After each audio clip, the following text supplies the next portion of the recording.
All right, welcome back everybody to our Millennia in Microcosm series, going through the End Times column by Kenneth Smith, which is being collected into a book called Millennia in Microcosm.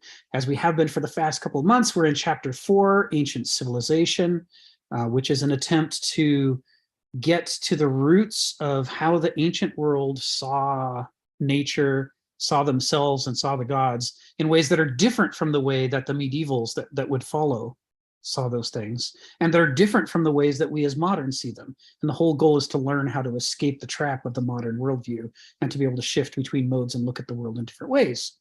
A useful thing. We are in section D, arete, or natural excellence.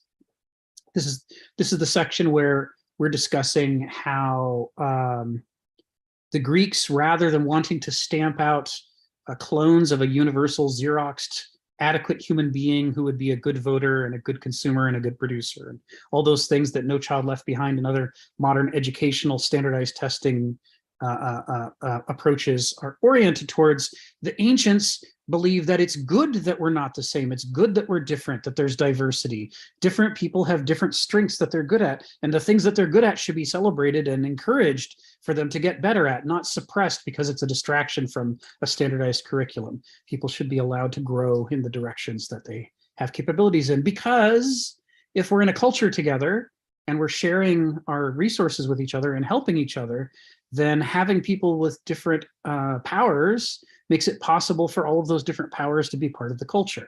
Whereas if we're just trying to hammer down every nail that sticks up and make sure that everybody's the same, it means the first time our civilization comes across a problem that isn't covered by the standardized abilities that we're allowing people to retain through the educational system, our culture collapses because nobody has been allowed to develop those capabilities.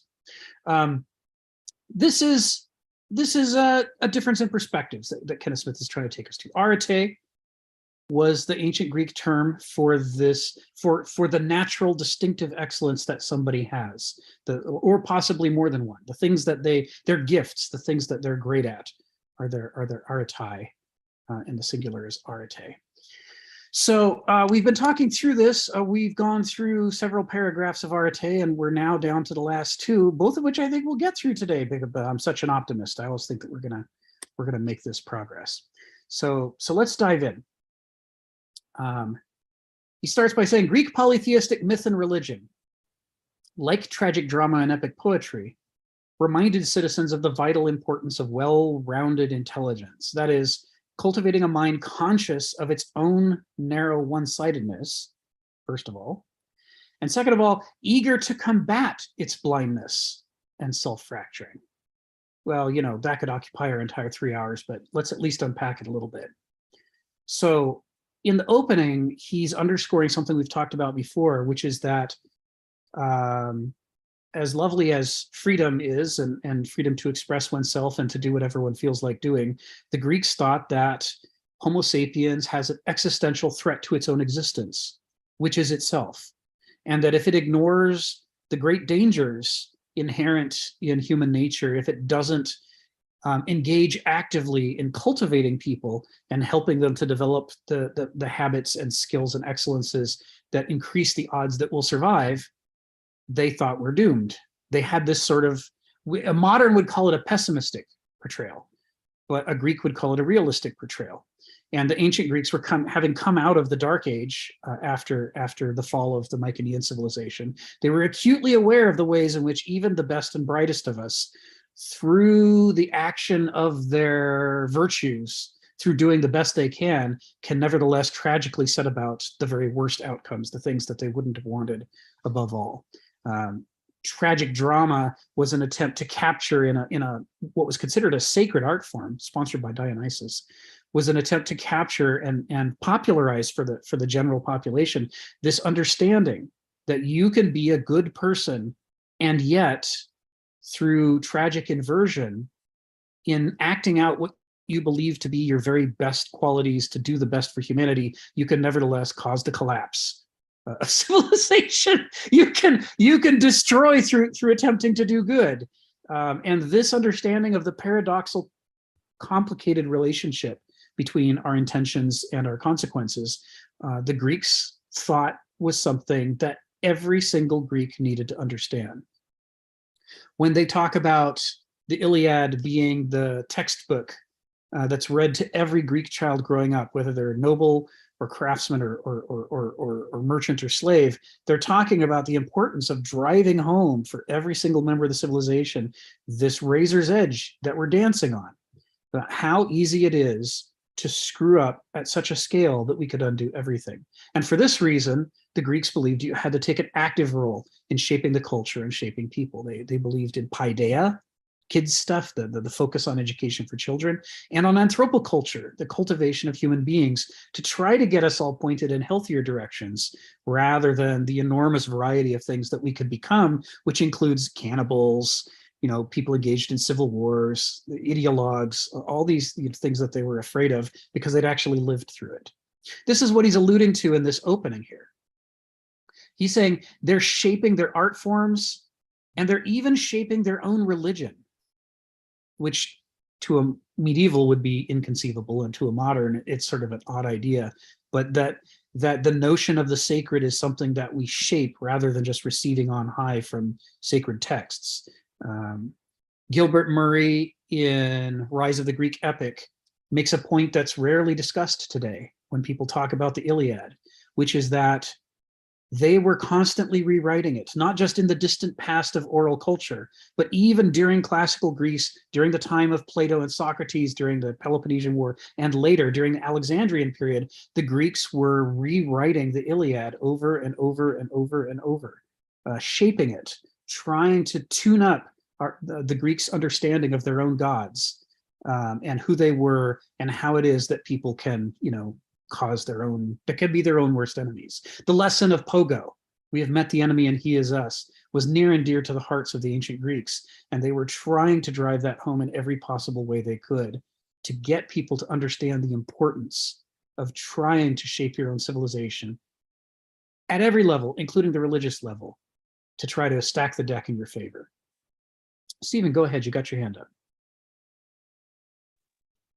Well, this was one of the classic debates. I think this was the problem with Nietzsche when he wrote his first major work, The Birth of Tragedy, that he got a lot of chagrin from his fellow academics for his view that the ancient Greek was deeply pessimistic. That was his central point. Yes. And generally, academia didn't like to look at the ancient Greeks that way. They saw, say, 500 BC or something was the dawn of the golden era, when everything we get, the classical art, the beauty of the Greek statue. To them, if only I could have gotten in a time machine and got there, this magnificent dawn of humanity. And Nietzsche's saying, no, these people were seized by the sense of doom or pessimism, and they felt there was something was about to fall on them just around the corner or something like that. So I just wonder what's happened to that debate. I understand Nietzsche was, well, virtually, how would you say, marginalised by the academia of his time for just making that claim. He had committed heresy making that claim. Are you aware of it, or is it still understood, or is it forgotten? Thank you. Oh yeah, excellent point, Stephen. Yeah, that's right. People talk. The modern portrayal of Nietzsche at this point isn't even close to accurate because of all the chaos that happened around his sister and the distortion of his writings, the seizure of the ideas and misrepresentation of them by the Nazis and so forth. But all of that sort of pollutes the discussion now. If you do a lot of Googling around for Nietzsche to see what modern interpretations of Nietzsche are like, first of all, there's an enormous amount of resentment from the Christian community. You'll see a lot of Nietzsche hates Christians posts. He's a bad guy, therefore. There's nothing to learn here. You'll see a lot of people who claim that Nietzsche stands for the very things he was most opposed to. For example, you can find Bertrand Russell's essay where he contrasts Jesus and Nietzsche and says that, Nietzsche believed that might makes right and, hates virtue and all those things, which of course is that's a representation of the inverted form of Nietzsche that the Nazis embraced. You know, when you, even with the work by his translator Kaufmann, to put Nietzsche back on his feet and strip away all of the distortions, it's still rare that you find a Nietzsche site that's actually talking about what Nietzsche actually said. But if you do read his work, what you're saying, Stephen, is really clear in it. The way he talks about that the Greeks had this pessimism. It was weird. Their pessimism was combined with, he talks a lot about their joie de vivre, their ferocious appetite for life, and their embrace of all of their emotions. He has parts where he talks about what he calls the fierce savagery of the Greeks. And of course, the term savage is loaded. But what he means is the way that the Greeks would revel in things that moderns find distasteful. They reveled in sacking cities. All over in the Iliad and elsewhere, you can find references to the Mycenaeans aspiring to be such great heroes that they could become sackers of cities, which may tell us something about the Dark Age that followed and how cities were sacked all over the Mediterranean by forces unknown. The sea peoples, say the Egyptians. Who are these strange sackers of cities who are destroying civilizations? Well, you know, this is that ferocious appetite that the Mycenaeans had for victory at all costs. And if you have to leave behind a desolation, well, at least it proves how great you are, was the attitude of a lot of Mycenaeans. Now, in the ancient Greek period, coming out of that, they have a complicated relationship with their own past. On the one hand, these are their great heroes they're looking back to. And on the other hand, the heroes somehow led to the collapse of civilization. So they have this struggle within themselves between, on the one hand, the desire to be fully alive to all of their feelings, including envy, resentment, rage, you know, vengeance. They wanted all of that to be part of the picture of being a whole human being. They figured those emotions are in us for a reason, and to not express them is to be partly dead. You'll see a lot in Nietzsche's writing. In Thus Spake Zarathustra and elsewhere, he'll talk a lot about moderns having this tamped down range of emotion in which they're only half alive. They're not as vital and alive as the ancient Greeks were. Well, if I might mention something here in my own life, I always wondered why people felt envious. I spent a lot of my life a bit gaga, a bit off, and probably I'm still am. But there was a point I realised I had a zinc deficiency, and so many years ago, say about less than a decade ago, I started taking zinc and keeping my zinc levels up in my body. And I became subject to feelings of envy consistently for the first time in my life. So in other words, I'm always asking myself, was I happier back in the past, zinc deficient and gaga and not worrying about anything? Or now that I've got zinc in my body and I think about it, all the nerves are transmitting it probably a bit better. And now I'm feeling more emotion. That's a problem. And it's more difficult to deal with those emotions. Look at that dude next to me. He's so much better than me. He's so much smarter than me. You know, you feel that emotion. How do you deal with that emotion? Yes, exactly. Nietzsche writes about this among the Greeks. He has an essay, I think it's called Homer's Contest, where he talks about the way that the classical Greeks, trying to reconcile the tragedy of the Mycenaean world with the desire to be fully alive, tried to reroute the archaic Greek appetite for destruction and conflict, represented by Ares in their pantheon, with competition instead.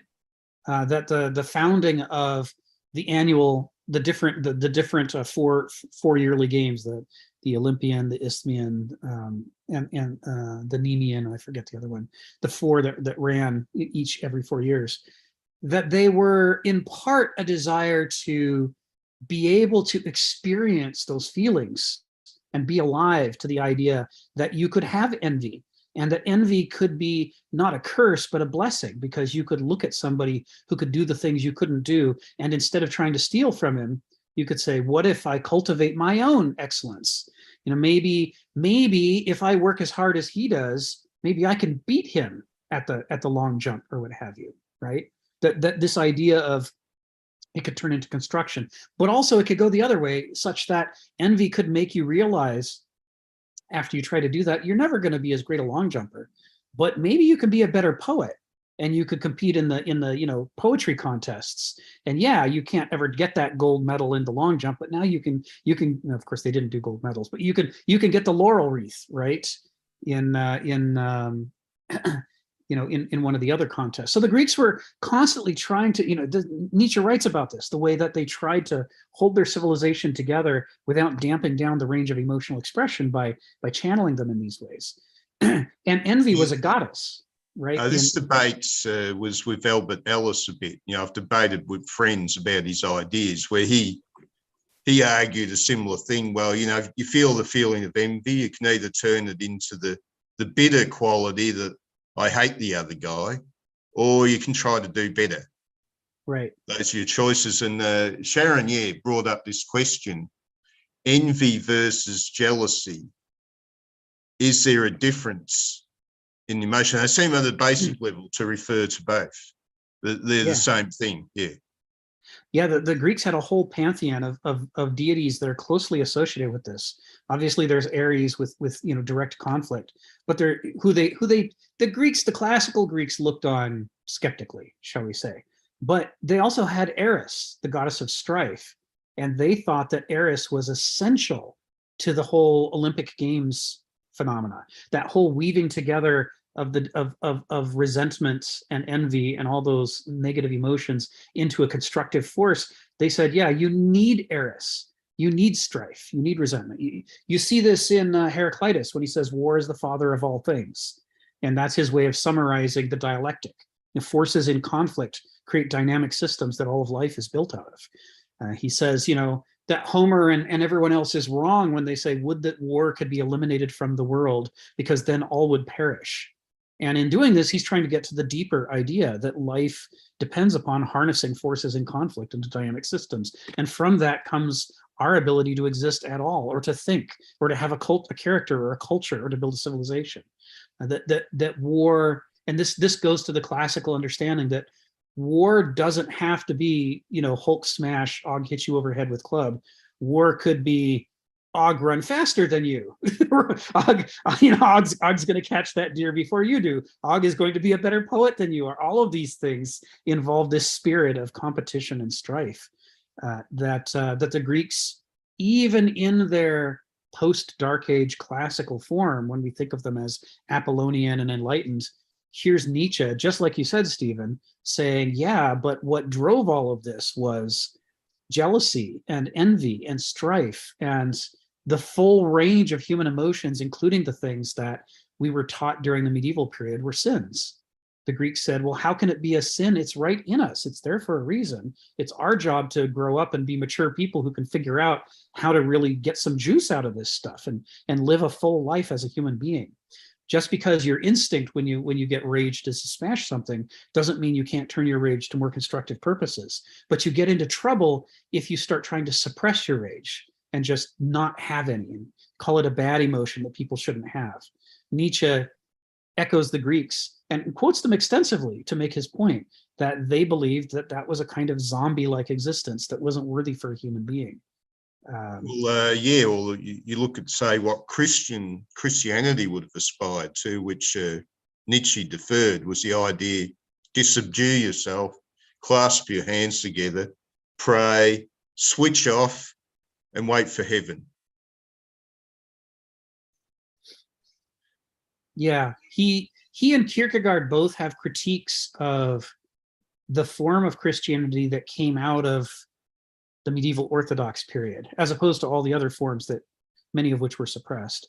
But that form that came out was very focused on, shackling the majority to the will of the church.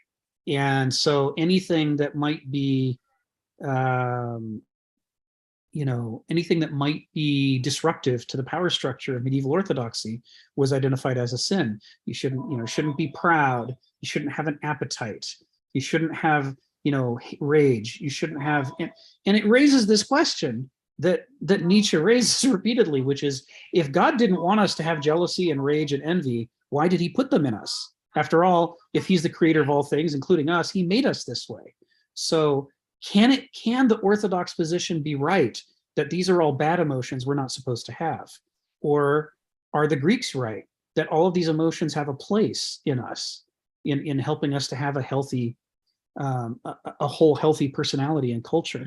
And an example of that, right, they are both members of the hatred family, both passions, philosophy, and intelligence of the emotions.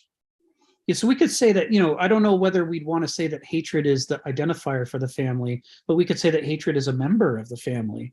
There's a whole range of emotions around eris, around strife and conflict. And, an example of, from my own life, of what happens if you just try to suppress them, which I tried to do as a teen and in my 20s, is that you'll stay in an abusive relationship, right? If you don't have enough anger, then when people abuse you or bully you, what you learn to do is to turn it inward and to hate yourself for being angry. It turns into a self-defense, and you enter cycles of depression. It took decades for me to learn through counseling that depression is often anger turned against yourself, because you've been taught, sometimes with a fist, that it's not okay to express anger. That you're not allowed as a child to be angry at your parents. You're not supposed. Anger is a bad emotion. You'll burn in hell. So you must stop being angry. And therefore, and since that's impossible for the human animal, what you do instead is turn your anger against yourself. And every time you start to feel anger, you say, I'm a bad person. And so if someone hits you, it turns into cycles of thinking, well, I must deserve it because I'm a bad person, because see, I'm feeling this anger. And so, and it leads into this, it can easily lead into this intellectual dissociation, which I'm very familiar with from my 20s, where you could be incredibly furious and yet believe that you are not feeling any anger at all, because you have gotten so good at instinctively, reflexively turning it against yourself that it never even pops up to your conscious mind. So you're going about messing up your own life because of all of this unresolved anger, while the whole time thinking you're not feeling any anger and you're just a good person because that's a bad emotion and you're not having it. So, Nietzsche's, modern psychology would say there's something to Nietzsche's critique and the ancient Greeks' critique that, we're not free to ideologically decide that there are parts of us that shouldn't be here and we're just going to start surgically removing aspects of our personality. It's like everything that's in there is there for a reason, and it needs to be woven together into a healthy whole, not, truncated. We can't just snip off the anger. Well, okay, Apollo's allowed to walk the streets and Dionysus is locked away in the cellar. Right? That's the Apollonian recipe. Let's just hide away all the dark stuff, right? Because all the bad feelings, we'll just shove them down in a little box and lock it, and then we'll be enlightened and beautiful and wonderful. And I think H.G. Wells wrote about that. And wander around like perfect Greek statues. Yes, that's right. That's right. So yes, Nietzsche had things to say about that. And during the Age of Enlightenment, let's just say people were not thrilled with him for saying that they're beautiful heroes. The Greeks might have had, a more comfortable relationship with all of these aspects of the human personality that we were teaching in the modern era are bad and should be eliminated. Well, this seems like quite a curious debate that must have existed in history, but doesn't seem to be that ready at hand. Yes, right. Because in modernity, we don't want to admit there ever was a debate. We want it to be clear that, some emotions are bad and have always been bad and nobody should ever have them. And other emotions are good and we should all have those. We should all be biddable and friendly and obedient and get along and do what we're told. And what we should not do. It's a very rational position. Right, because then you can have an orderly society in which everybody obeys, whether it's the tyrant or the law or whatever we think they're supposed to obey. It's ideological, right? Because it says we can plan our society and then everybody must comply with the plan or they're bad. And the idea that the plan itself might be bad, that we might be mortals, that we're flawed, that we make errors, and even our plans have errors. This is like not acceptable to ideological thinking. And so it says you're not allowed to be angry with the plan. You must stamp that down and learn how to repress it like a good person. Right? This is apparently the modern tragedy, that the larger things, the authorities or whatever, think the only problem is disobedience. Right, right.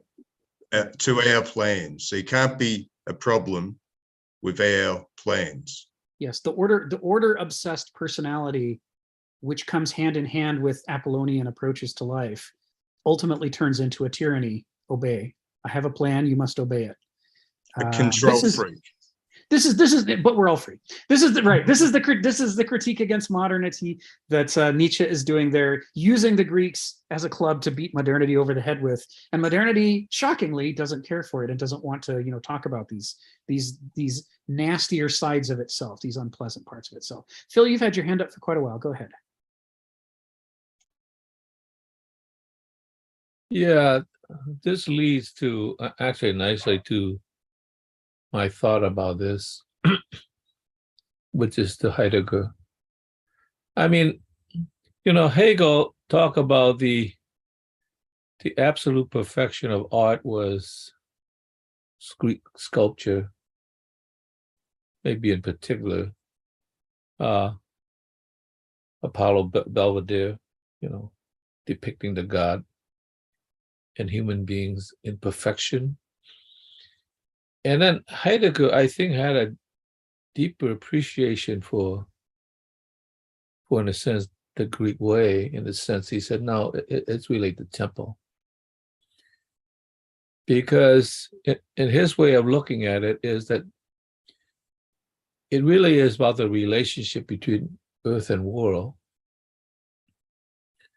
Earth being sort of the way it is in terms of an existential world, and world being the created world of the mind, which can, in a sense, create its own reality. And that relationship between earth and world was a coordination.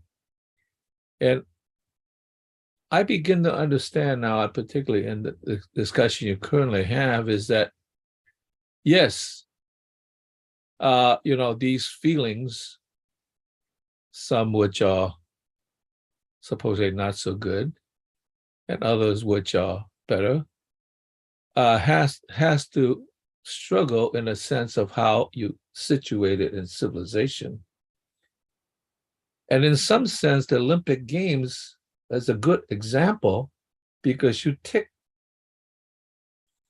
I think sports in general is sort of that. You tick the physical world, which is the ultimate expression in some ways of a contest, and maybe the worst of all is war. And you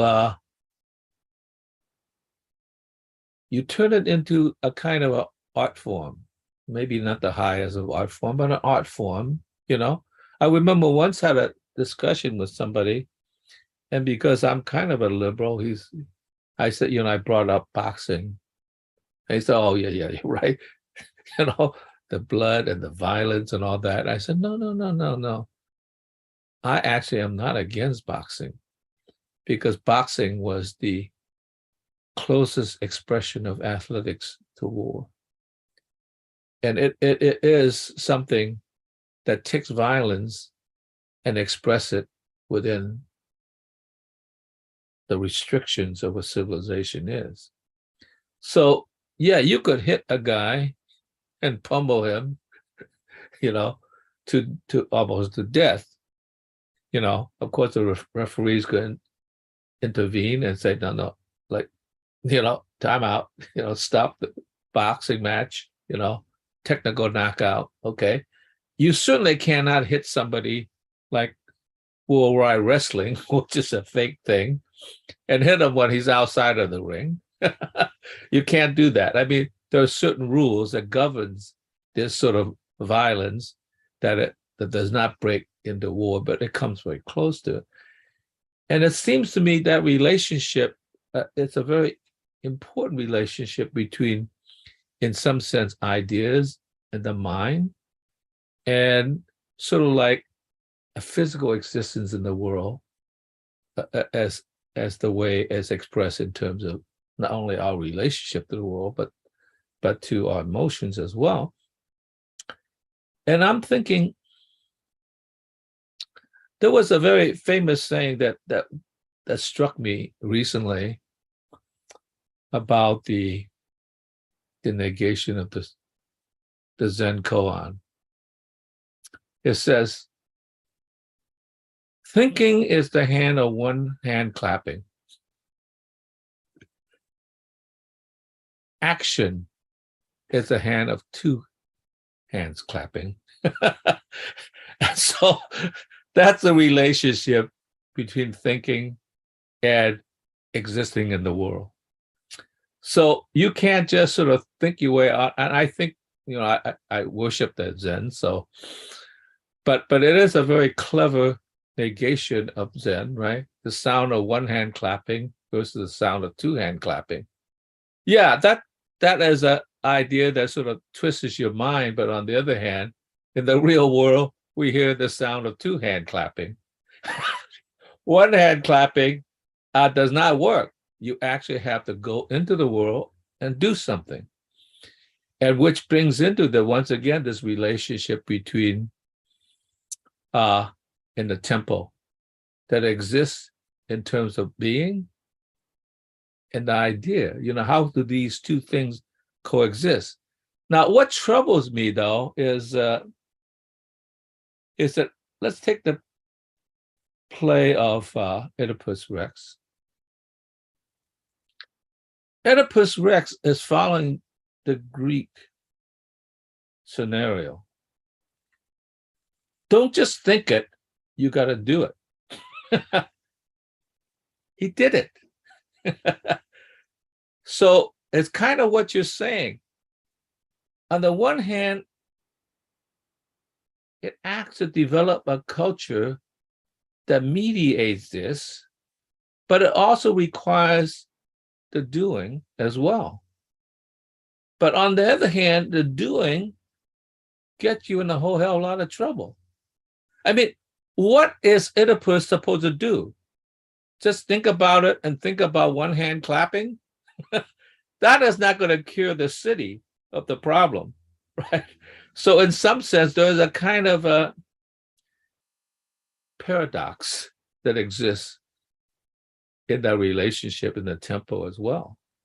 So I'm just thinking, we're all stuck in this situation where we have to make these very, very difficult choices in which on the one hand, we are caught upon to act and we're not exactly sure until the D is done, how is it going to turn out? And I think that's the psychological dimension that we all exist in. Because if you know, it's easy to do it when you know, when you absolutely know. Just do it. But when you don't know, then there's always, what's beyond the divided line, And in some sense, mathematics doesn't help. Although mathematics is so keen in looking backwards, I often thought Plato have a right that mathematics is on this side of the divided line. It's not on the other side. And many think that mathematics is actually on the other side of the dividing line, and it's already there. And I'm not so sure, So even mathematics has to constantly change its equation, new hidden factors, And it's very, very good. Mathematics, it's just astonishing when I look at it, like how well it's done in terms of like laying out the theories and laying out prediction. But that's after you cross, in a sense, the divided line. And so in some sense, I think Plato had a right that the forms he believed is there. It's a belief, but it's an aspiration to get to the forms, right? It still remains a struggle. I mean, he still is in the position of, what Oedipus says, and that's why, nobody could actually be the emperor. I mean, because even the emperor makes mistakes. I'll end it there. So it's a very, very interesting position that Greeks put us in. Yes, thank you. you were saying kind things about Plato and his forms, and I saw Donald perk right up. It's like, oh. So yeah, in Oedipus Tyrannus, Cleon, the king, who will be king in the subsequent play, has this line that's one of Kenneth Smith's favorites: "The unheeded thing escapes." Kenneth sometimes forgets and thinks Tiresias said this because it's so insightful. It feels like it must be something that Tiresias said, but it's out of the mouths of Cleon. Cleon is the one who says it, and it's similar in intent, I think, to Heraclitus's line, one of my favorites, about the boys picking lice, where Heraclitus says Homer was deceived when he misunderstood the lesson of the boys picking lice when they said, "What we grasp we leave behind, and what we do not grasp we take away with us." And that goes hand in hand with "the unheeded thing escapes," which could almost be the core catechism of tragedy as an art form. Aristotle talks about this when he talks about trying to develop as a complete human being. If you wanted to have all the virtues, what you discover is whatever virtue you're neglecting will poison all the other virtues, either because it puts them out of balance. They need each other. They depend on each other to be fulfilled. I think he does this under his discussion of magnanimitas, which he considers one of the highest of the virtues. And he says you can't ever get there. Whatever piece you're missing, if you neglect some part of yourself, whatever piece you're missing will prevent you from achieving magnanimitas. You'll be an incomplete. And in that, he's echoing this core ethos of the tragedy, which is you can have virtues, but if there are neglected parts of you, those are the parts that will end up shaping how the virtues are expressed, and they will shape it in an unhealthy direction. So this issue of envy and hate and anger, there's two possible approaches to dealing with it. One is you could say it's wrong to have them and you should just not think about them or deal with them at all. Just tamp them down and don't ever feel them, and everything will be fine. If we could all just love one another all the time, then everything will be great. And that doesn't explain why so many people set off on the path to loving one another and end up killing each other. It's like, how is this? That's like a tragic inversion. How does this inversion take place? What is the structure of the flaws that has happened? Or are we supposed to pretend each time it happens it's an accident, right? The Crusades are an accident. The Inquisition is an accident. The genocide in North and South America, all an accident. We meant to be loving, but somehow accidentally, oops, there went 90 million people. And the Greeks have a critique of this, which is the unheeded thing escapes. You can't leave critical, powerful parts of yourself unexplored, or you become incompetent at them. When you suppress anger, you don't remove it from yourself. You become incompetent at anger. You now don't know how to manage your anger because you've never tried. All you did is try to ignore it and pretend it wasn't there. I speak from experience. What you need to do to be a healthy human being is to engage with your anger and practice it and learn how to be good at it. Because if you learn to be good at it, you won't just flail around like an idiot smashing things or hitting people when you get angry. You'll be able to look at it and go, wow, I'm really angry here. I'm gonna not ignore that, and I'm gonna look at what's happening in this situation. And maybe what needs to happen is I need to leave this situation because I want you to be my friend, but you keep bullying me, so you suck. So that's the end of this. We're going to terminate this relationship. Anger, when it's dealt with in a mature way, can lead you to change your life for the better. Or it can lead you can be angry at yourself legitimately for things that you did. And if you suppress it because you're not supposed to feel angry, well, then you keep repeating those mistakes and getting angry over and over. But if you can learn to be comfortable with your anger, if you can become proficient with your anger, then you can learn to accept when you are genuinely doing something that makes you angry and think, you know what, I'm going to change my ways so that I stop angering myself. All of these emotions are there for a reason. Anger is there to encourage you to turn towards the problem, face it, attend to it, learn from it, and change your life. It's a critical component of semathesy. You are not a living thing if you are not paying attention to yourself and your environment and changing yourself to adapt to your environment. And adaptation doesn't just mean submission, it also means transformation, right? Changing the conditions when that's necessary. If you're having a hard time struggling upstream against the current, maybe you should take 4 steps to the left and get out of the stream. right? Stop pretending it's not happening. You need to engage with things. You need to learn. We see this in martial arts training. When people first do martial arts training, it's kind of scary when you pair them off and say, okay, now you've practiced this block many times, but you don't understand this block unless you actually block an incoming strike. The purpose of this block is a punch comes towards you and you catch it. You have to time it right. You have to say, what's the speed of the punch? What's the speed of my movement? Catch it on the wrist and pull it to the side, pull it out of the way and to the side. You can't do that if you've literally never stood in front of a punch and tried to catch it. But it's scary to stand in front of a punch. It's coming right at you, man. It's coming at your face. And all of your instincts are saying, no, right? But if you work with that fear, if you practice with that fear, then instead of being a slave to the fear, you can become a participant. You can become proficient, and you can say, my fear, when FDR says there's nothing to fear but fear itself, you can say, you know what, I don't agree that we should be afraid of fear. I think we should become proficient with fear and comfortable with fear so they can be one of our counselors, which is what our emotions are supposed to be, that's constantly giving us input about our circumstances. And we can heed our counselor and take wise action in response to fear, or in response to anger, or in response to envy, instead of pretending they're not there and then unconsciously just acting it out over and over in our lives. There is this whole alternative to suppression, which is proficiency. And the advantage of proficiency is, you learn by doing, like Phil was talking about. What is the sound of two hands clapping? It's gnosis and noesis working together.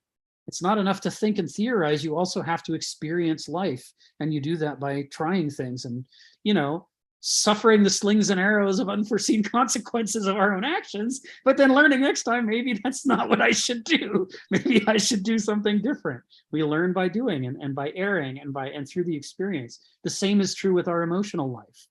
If we practice these emotions, we can learn not to be afraid of them and not to be slaves of them, but to harness them into a whole, complete, healthy life from which we can make a whole, complete, healthy culture. But when you're living in an Apollonian epoch of civilization that believes that all bad emotions should be suppressed, and even the good emotions we should cast a side eye towards, and really we should all just be angels of reason who logically think through the right answers and are enlightened and brilliant and all that, it's almost impossible, because by the time you start thinking clearly about the problems in your own life being caused by your inability to handle anger and grief and fear and envy and jealousy and all these other things, you've already also swallowed gallons of the Kool-Aid that says these are all bad feelings and you should have nothing to do with them. But if you have nothing to do with them, you'll never get proficient at them. Now, how much of modernity is people aspiring to be Vulcans, but then reflexively acting out temper tantrums using advanced technology without ever realizing that that's what they did? Temper tantrum throwing toddlers with nuclear weapons is a reasonable summation of the 20th century politics, right? And so we have to engage with the world and ourselves in these relationships and learn to be good at them, or else mutually assured destruction becomes the norm for the second half of an entire goddamn century. James, you got your hand up. Go ahead. Did Nietzsche's critique of the Apollonian kind of, out of balance Apollonian kind of rationalism and suppression include Hegel's rational idealism? Or did he not? Did he incorporate Hegel rather more than he critiqued him? Well, he's a Hegelian. Kaufman has some interesting stuff on this.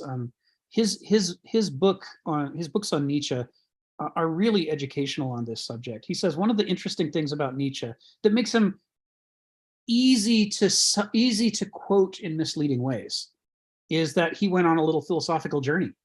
So when he started out in his early writings, he's talking about the Apollonian as being wise and enlightened and good, and the Dionysian as being, bad and dangerous and all that. But over the course of his books, Nietzsche gradually comes to understand he's misconstrued, that he has swallowed the Kool-Aid, and that he is giving too much credit to the Apollinean and using the Dionysian as a scapegoat for all of the things that go wrong in modernity. And by the end of his career, he's just about inverted them and said that, you know, the Dionysian is the cradle of ancient Greek tragedy, which was a driver of an enormous amount of the enlightenment of the ancient Greeks, that they came to understand the ways in which their virtues led to tragic conditions, the way that suppressing their emotions led to problems, the way that, you know, he all of this stuff comes out of this realization. And by the end, he's saying, you know, you need to have a balanced life in which you have both of these things going.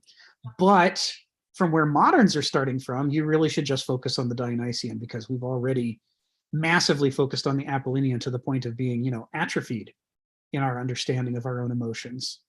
And atrophied in our willingness to courageously confront the unpleasant sides of our own personalities and characters, right? There is this posturing that happens under modernity, under the economic system, in which we are all pretending to be all good and no bad, because if we don't, somebody else will, and they'll get the job and we won't, and then we can't pay our rent and we're homeless. There is this existential extortion that's built into the structure of modernity that encourages people to lie to others about who they really are. And the easiest way to do that is to lie about yourself, right? If you lie to yourself about who you are, then you can candidly, i.e. from the modern perspective, honestly, tell others, I'm not angry, even while you're furious, because you don't think you are. You can say, I would never do such a thing, even when you would, because you don't think you would. It encourages this existential threat we put people under, encourages them to engage in dissociation from themselves. The whole process of suppressing the bad and highlighting the good is a process of lying to oneself and others about who we are. And you got to think, you know, the Greeks thought it was difficult to try to achieve an enduring civilization, even if everybody does try to be honest. But what if everybody's trying to lie without knowing that's what they're trying to do? What if everybody is using the full resources of their will to reconstrue who they are, to increase their chances of paying their rent? What do you get then? Well, Kenneth Smith writes extensively about this, and this book is going to explore this. So the point of all this, you know, is you know, if we you know, Nietzsche, to respond to you, James, you know, Nietzsche clearly starts out embracing some things he later rejects. And so we can't come down with a simple statement of kind of where Nietzsche stands on the dialectic. I'd take him as a young Hegelian, like Kierkegaard and Marx and some others, who starts out embracing Hegel and gradually over the course of his career ends up focusing on the ways in which Hegel fell short of his own philosophy. I guess we'd say that. So all of this is to come back to the first sentence of this paragraph, right? The whole first half of this sentence is talking about this idea that the Greeks enthusiastically embraced the idea of anthropoculture and paideia, that we can't just passively accept whatever random thing people happen to turn up as adults, quote unquote adults, right? Some mix of what gifts and vices they were born with, some mix of their family culture's gifts and vices, and, you know, say whatever pinball thing that comes out of that, we'll just somehow try to make a civilization out of that. The Greeks didn't believe that. They said, there are so many more ways to go wrong than there are to go right. Why would you not take any hand at all in trying to help people grow in a healthy direction? And you know, when we hear this, our brains go immediately to Orwell, right, and to Huxley, Brave New World. Are we talking about engineering human beings? Because, you know, that way lies dystopia. And it's hilarious that moderns would say that when all moderns do is try to engineer one another. No Child Left Behind, standardized curricula, right? So on the one hand, we want to criticize the Greeks for doing the thing that we actually do. Oh no, that way lies madness. Don't do that. But on the other hand, our critique builds into it the modernist presupposition that the only reason why you would engineer human beings is to make them all like each other, or to make them into tidy little classes that fit our ideological scheme. The point of this section D, arete, is that the Greeks thought we need an enormous variety of excellences, that people are born with different excellences. People don't necessarily know which excellences they're born with. And so what you need is this is why he says, the vital importance of a well-rounded intelligence. You need to explore many things because you don't know where you're going to find your gifts. And you need an educational system that when you find your gifts, lets you explore them to the max wherever they lead, so that we end up with a population of people who are all very different from each other in what they can do and how they see the world, but are united in this concept of excellence. And in, we got to work together to do things, and we're going to work together from a position of, enhanced diversity, I guess you could say. It's like in the Marvel universe, all these superheroes can all do different things, but they can also work together to do good things together, despite the fact that they're different from each other. This is in some ways sort of a comic book version of the Greek concept of arete and anthropoculture and paideia. Not to Xerox and clone people out, but to, like a gardener, you're not trying to make your apple tree grow like your tomato bush, and you're not trying to make your tomato bush grow like your apple tree. You want each one to grow in the way that's healthiest for itself, to fully express the excellence within it, so that the garden can have excellent tomatoes and can have excellent apples at the same time, right? Because if you try to make them both be like the same thing, you're apt to say that, the carrot is the standard, and you're going to try to make the apple tree and the tomato bush both grow like a carrot grows. Ideology can grow so far away from the reality of nature. It's just dangerous to start out an educational approach by saying, we're going to tell you in advance what you all need to be, and then we'll measure your success or failure by whether or not you conform to that standard. Well-rounded intelligence. So it's just a throwaway phrase in here, right? But this is, I'm going to call on Donald in a second, but this is Kenneth Smith's approach to writing. There are no throwaway phrases. If there's a word or a phrase in here, it may not be exactly the right one, but you better believe he spent a lot of time thinking about why that's there. Well-rounded intelligence, education, this all brings up this stuff of Paideia and Werner Jaeger. He read all of Werner Jaeger's books on Paideia. I put a link to the first one up above, and there are, I think, 3 more. I can't remember. And that was hugely influential on Kenneth Smith's understanding of the Greek world. And all of that's being evoked right here. All the stuff from Nietzsche about the importance of tragedy, the stuff from Aristotle, all these things about knowing yourself, understanding the ways in which you could tragically bring about your own downfall, even through your excellences. And all of this is being evoked with the references to tragic drama, epic poetry.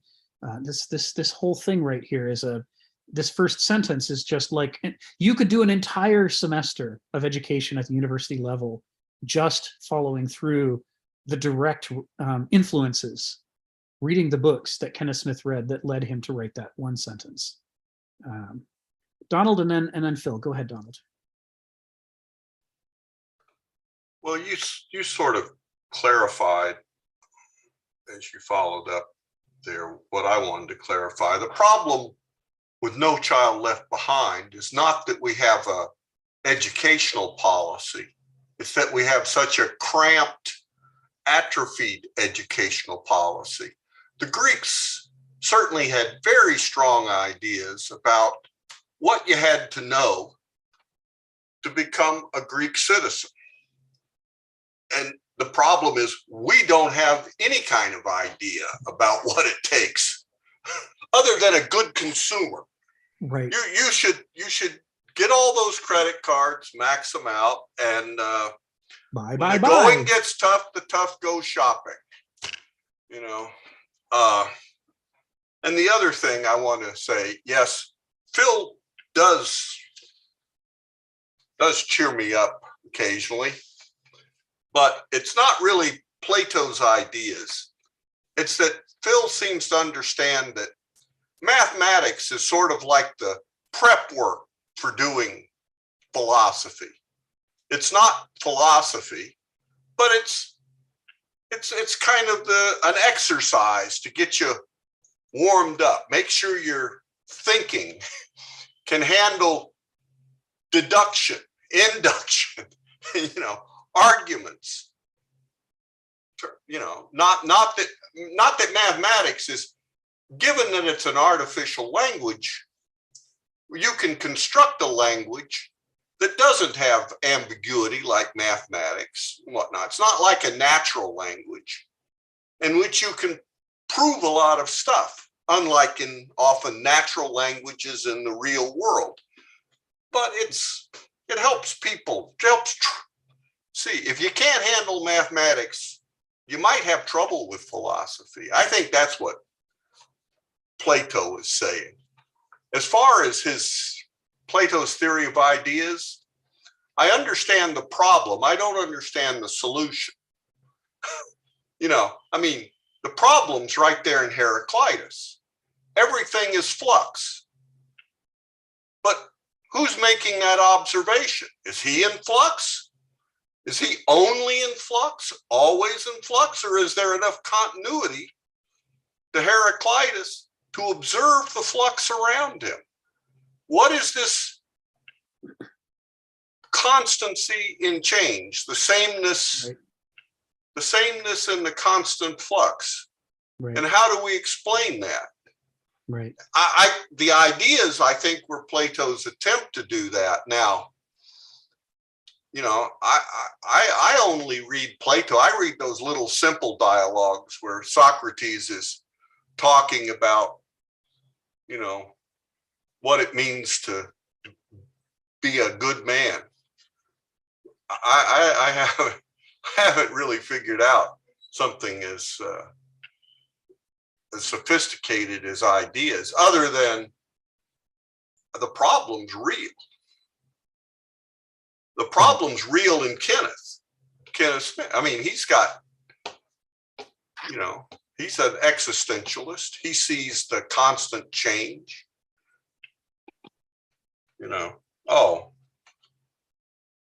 If I could throw it out now, maybe throw it away, maybe. In the next sentence, Kenneth does one of his bilingual word plays, where he says, kept humans morally isotropic. And then he says, having equal, well, that's the iso value and orderliness, no matter in what direction they may be turned. Well, that's the tropic. He's just thrown out the Greek word, and then he's got a sentence there in which the two roots appear in English. And that's just one of those things, is as you read Kenneth, look for this stuff. I don't know. It's kind of fun to do. It's kind of, we've talked about this many times, where he does this word play a lot. You think, oh boy, he's really dry. He has no sense of humor. Wait a minute. He's always playing with words. And, there'll be German, Greek, English, but it's kind of neat when you see it. Enough. Let Phil talk, or you go talk. Thanks, Donald. Yeah, we'll do that sentence next. But yeah, if you there's nothing dry about Kenneth Smith. Anybody who's spent time with him knows that one of the verbs you most need around Kenneth is the verb chortle. Here's a man who really enjoys what he does, and things crack him up all the time. And also, he's intensely curious. So that kind of wordplay that Donald's talking about, it goes hand in hand with the way that whenever Kenneth is writing philosophy, he's constantly pointing to other artists, other philosophers, people in literature. He's pointing out all the time. This is why he's not a escapist philosopher who creates a system and tells you to stay within it. He's an existentialist philosopher who's constantly pointing at all the other interesting things in the world. And trying to encourage you to engage with them.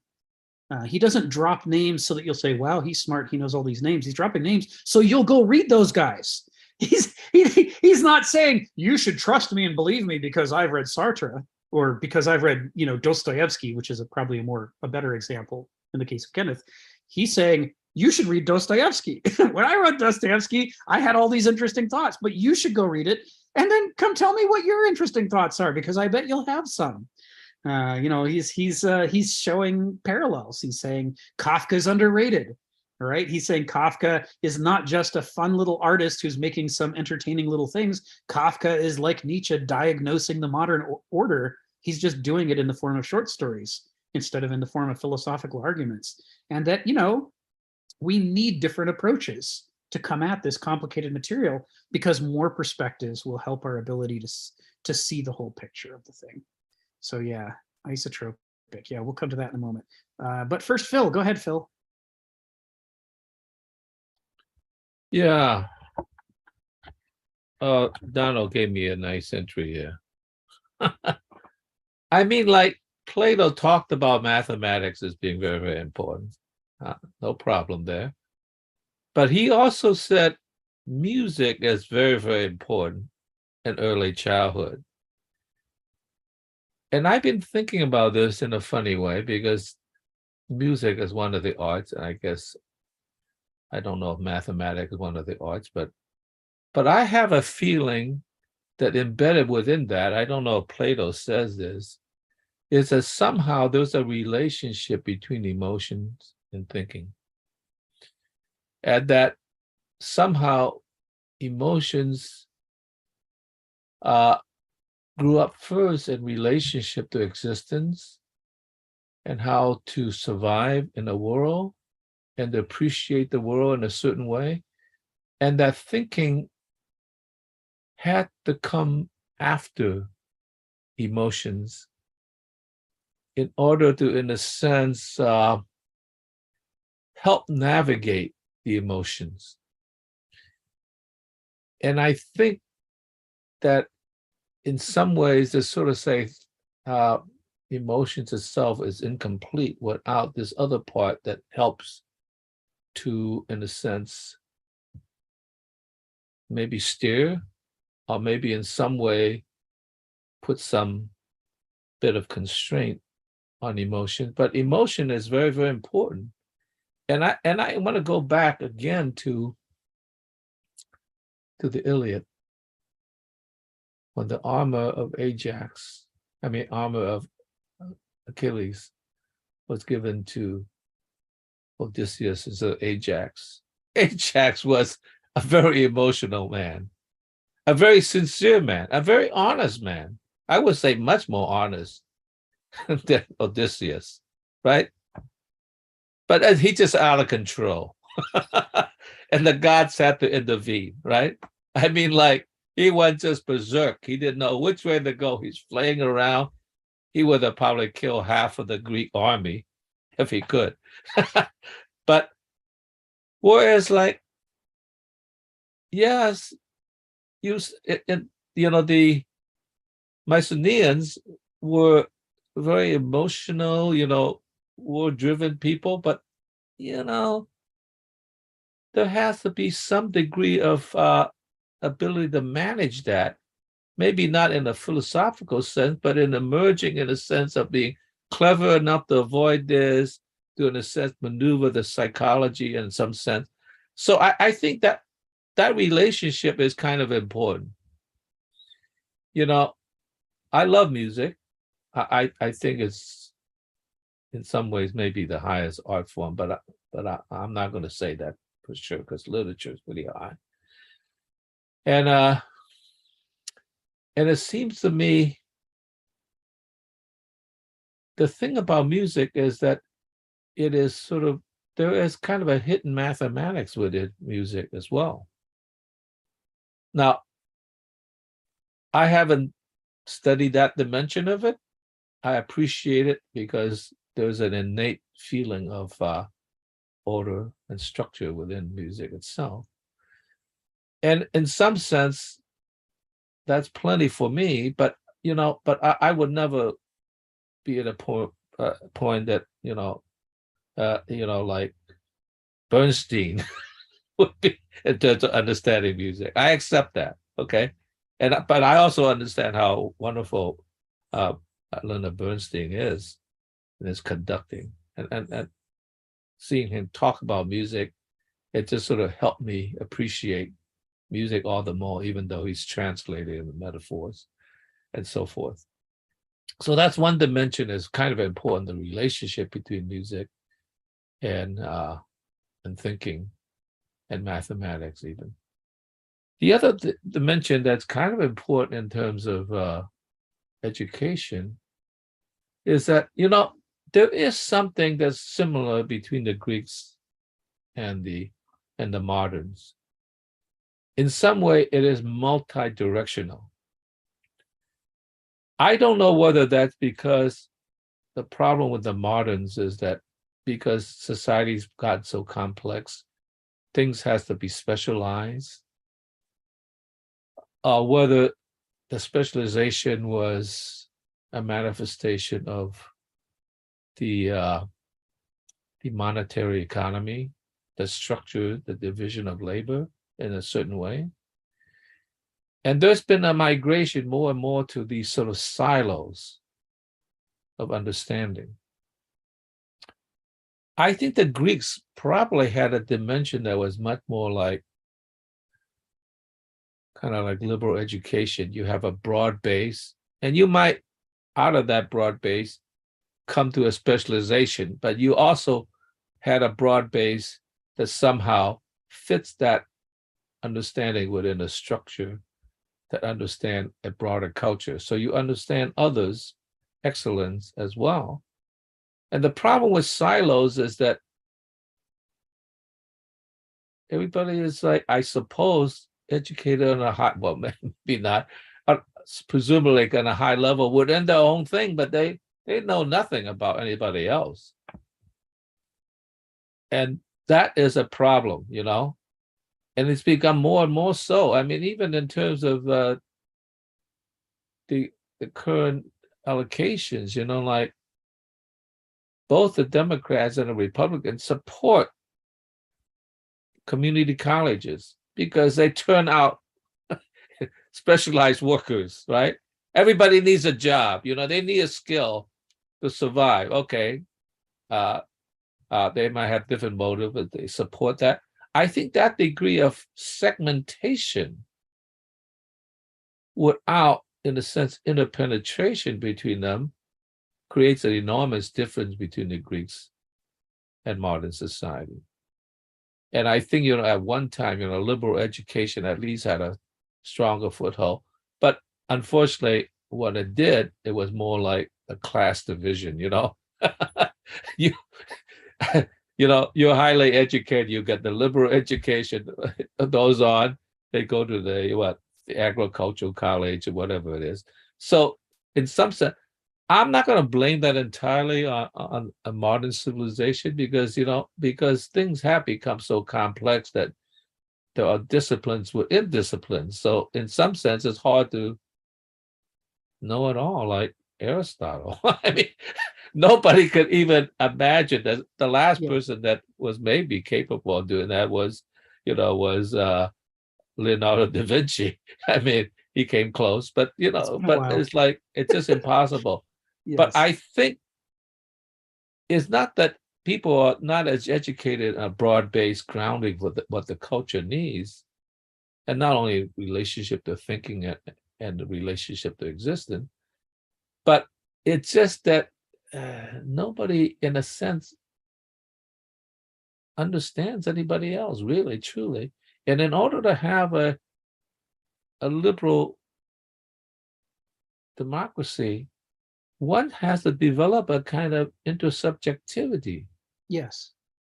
Within a culture, right? Yes. And now everybody, particularly now with the media, like everybody's going to that corner, they just are all isolated within their little group.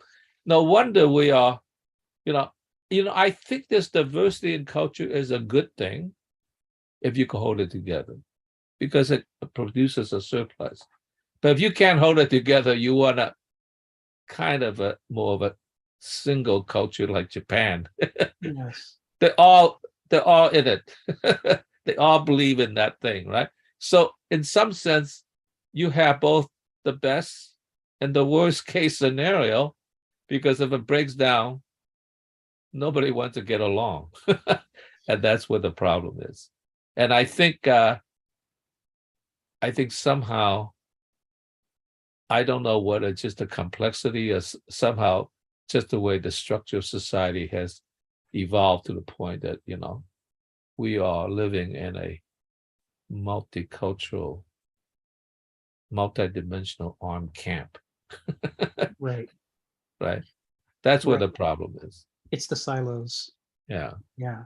Yeah. This is much observed in across many disciplines. When I was listening to you talk, I thought of this early essay by architect and philosopher Christopher Alexander, and it really launched his entire career. He went through whole stages of development of new ideas, one after another, based on the lessons he learned when he tried to apply the previous generation of ideas. He went through this like 4 times, revolutions in his life. But the first revolution was this one, when he said, when you look at healthy cities that have a vibrant culture, what you discover is that the neighborhoods and functions within the city are not siloed.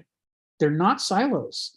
You can start by mapping it as a tree and saying, well, there's this neighborhood and that neighborhood, and here's City Hall, and try to make a little tree. But if you accurately describe it and it's healthy, you discover all these cross connections that make it not be a simple tree anymore. It's a network kind of effect.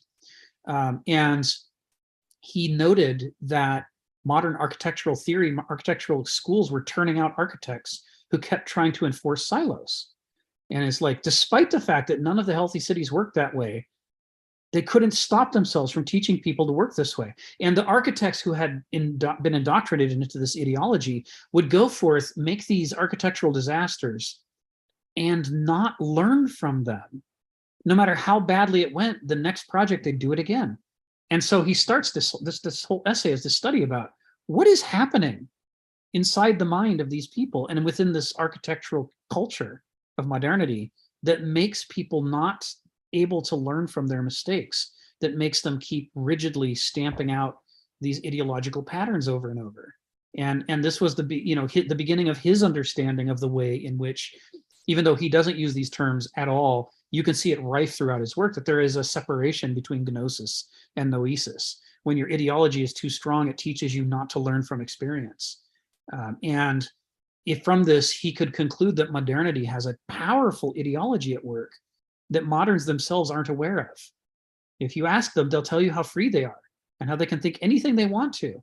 And yet they all come out of these schools stamping out the same mistakes over and over, unable to stop themselves while thinking they're free while they're doing it. He's like, so, if you put his stuff side by side with Kierkegaard's writings about delusions and ideologies, you have basically a whole bunch of scientific evidence to back up Kierkegaard and say, yeah, this is the power of an ideology. Inside the VA, which used to have among the worst healthcare in the world back in the 60s and 70s, but by the 90s and 2000s had some of the best healthcare in the world. And they looked at, what led to that transformation. One of the people involved in it said, when we started computerizing the VA, he said, we quickly found out that the most important thing we could do is to get these departments to talk to each other across disciplinary lines. That decades of ideological organization had made it so the lab department didn't talk to the pharmacy department, which didn't talk to the nursing department. They all stayed in their offices and they wouldn't cross the hall, to go talk to the others. They thought they were, but when you watch the actual flow of information inside the hospital, it got into these little silos, and it meant that they couldn't learn from each other, and they couldn't develop what you talked about, Phil, that inter-consciousness between the self and the other, where we learn from each other and cross-pollinate. It was missing. The introduction of an email system in the early 1980s to the VA caused a revolution in healthcare. As soon as they started talking to each other and comparing notes, they discovered all these things, these interdisciplinary insights that couldn't be found as long as they stayed in their silos. The ideology, when it was weakened, allowed their sympathecy to come to the front. They were able to, to discover the new information and to learn from it and to be a healthier organization than they were before they started breaking down the silos. And we see this everywhere, right? Cross-disciplinary activities are usually sources of massive creative ferment. As people take the blinkers off and start to see the things that they didn't even know they had been trained never to look at. They didn't even know where their blind spots were. So let's take it back to the text. Let's go to the sentence David and Sharon posted about this issue of morally isotropic that Donald brought up. But let's actually hit the sentence and explore that. And I'll for anybody who might have joined a little too late, I'm going to drop this sentence in here. These are some long sentences. Just a handful of very long sentences makes up this paragraph. There were as many Greek gods as there were values and virtues in human existence. Anybody who thinks the Greeks had 12 gods, go back and do some more reading. They had hundreds of gods. And they were always worried that they didn't have enough. It's why their approach to religion was not when they met other religions to try to stamp them out, but to avidly engage with them to say, what have we missed? What do you have that we don't have? Because we need to add them to our pantheon. So as many Greek gods as there were values and virtues in human existence, they're really trying to use the level of the sacred, not the way the medievals do, not the way moderns do, but as a translation between the finitude of the human mind and the infinitude of nature, to give us a way to represent nature's complexity in a way that draws our attention to the things we don't dare overlook. And a lot of that was focused on virtues and vices. The diversity of divinities, like the richness of myth and literature, kept humans morally isotropic, having equal value and orderliness no matter in what direction they may be turned. That is, no matter which part of life someone cultivated within this polytheistic religion turned, there would be some divinity representing critical aspects of the world in that direction to say, well, you can look at whatever you want to, explore whatever you want to, but don't forget about these critical parts, or else nature's going to steamroller you, right? Don't put your finger in the light socket. Don't walk off the cliff. There's got to be some gods in this Greek polytheistic approach. There's got to be some gods to remind us over and over. That way is a cliff. That way is a yummy tree. That way is a shark. You gotta have some introduction to nature, if you will, that keeps you focused on the things you should definitely notice right off the bat. And they're using their divinities in that role to ensure that although the Greeks, if they lived up to the traditions they were trying to live up to, would not envelop themselves and cut themselves off from reality, the goal wasn't to create an envelope that separated themselves from reality. That's what moderns do. But the goal was to extend, if you will, the constellations of the heavens in 360 degrees, so that no matter where you turned, there was something you could look at to remind you, how to think about nature in that direction. Even though most of nature was still allowed through between the stars, if you will, there were some stars to guide you. This is a different approach to building a culture. Instead of suppressing most of reality and trying to give people a little recipe that if they all follow it identically, we will churn out identical civilians who will all, allow us to succeed in our machine culture the way moderns do, we said, no, we want you to engage in every direction with the full realm of human experience and nature. Just don't lose your way while you're doing it. We just want to make sure you've got some help along the way. This is different, right? Morally isotropic. And morally isotropic here also means that the world is not divided into church on Sunday mornings and a secular world every other minute of the week, right? We're not going to say, come in for a few hours, get good with God, and then go out and sin until next Sunday. This is a, sort of an orthodox, modernist interpretation of the orthodox relationship between the sacred and the profane. Silos, right? Modernity likes to divide the sacred and the profane into silos, like it likes to divide everything up. And by likes to, I mean it can't stop itself from dividing everything into silos. Just running astray here just for a moment, I'm reminded once again about how when Europeans first encountered the Navajos, they concluded the Navajos had no religion because there was no 1 hour of the week and one building of their place that they all went to that was the sacred place, and then the rest of the time could be profane, and that's how you knew they had a religion. Instead, inconceivable to the Europeans, literally every single thing in the cosmos and themselves was sacred. The origin stories of the Navajos gave everything a place and everything a context and everything mattered, and that was inconceivable. So they decided the Navajos had no religion. Instead of understanding that the Navajo religion was effectively a critique on European religion, as saying the Europeans had almost no religion, just this one spot over here with a sign on it saying, God's in this house, and everywhere else go forth and mistreat each other. They couldn't see that. So siloing, right? So morally isotropic, that the Greeks had this concept that we live a value-laden life in a value-laden cosmos. Instead of imagining the cosmos as a, summer vacation, run wild from the discipline of the university approach that the Europeans had, the idea was that there are moral dimensions to everything in the cosmos, thought the ancients. No matter where you turn, no matter how you turn yourself or orient yourself, there is an axiology, there are ethical dimensions to everything. There's not some part of it where you're allowed to do whatever you want without taking into consideration the things that matter. There's things that matter everywhere. As Heraclitus said when someone came to visit him at night at his campfire, and said, well, how could you give up the city with all its great temples? They're sitting in the wilderness by his campfire. Heraclitus said, here too there are gods. There's gods everywhere. Stephen in the post asks, is this definition of silos or silo treated especially anywhere? No, it's I'm just using the terminology silo. Christopher Alexander uses the terminology tree. People often talk about silos in an academic context or a hospital context, and that's where I'm borrowing the terminology from and sort of relentlessly applying it to everything. Gore Vidal is not an infinitude of gods, very close to being an admission that there is but one. This is the danger of monotheism, that it can be used either to get profound insights into the sacred nature of the cosmos, or it can be used to paint God into a little corner and say, when I go in there, I'll be good, and everywhere else, so I can do whatever I want. What does it mean that there is but one God? This is something that as we'll see when we get to the chapters on the medievalism, the medievals wrestled with this problem for 1,000 years before collapsing.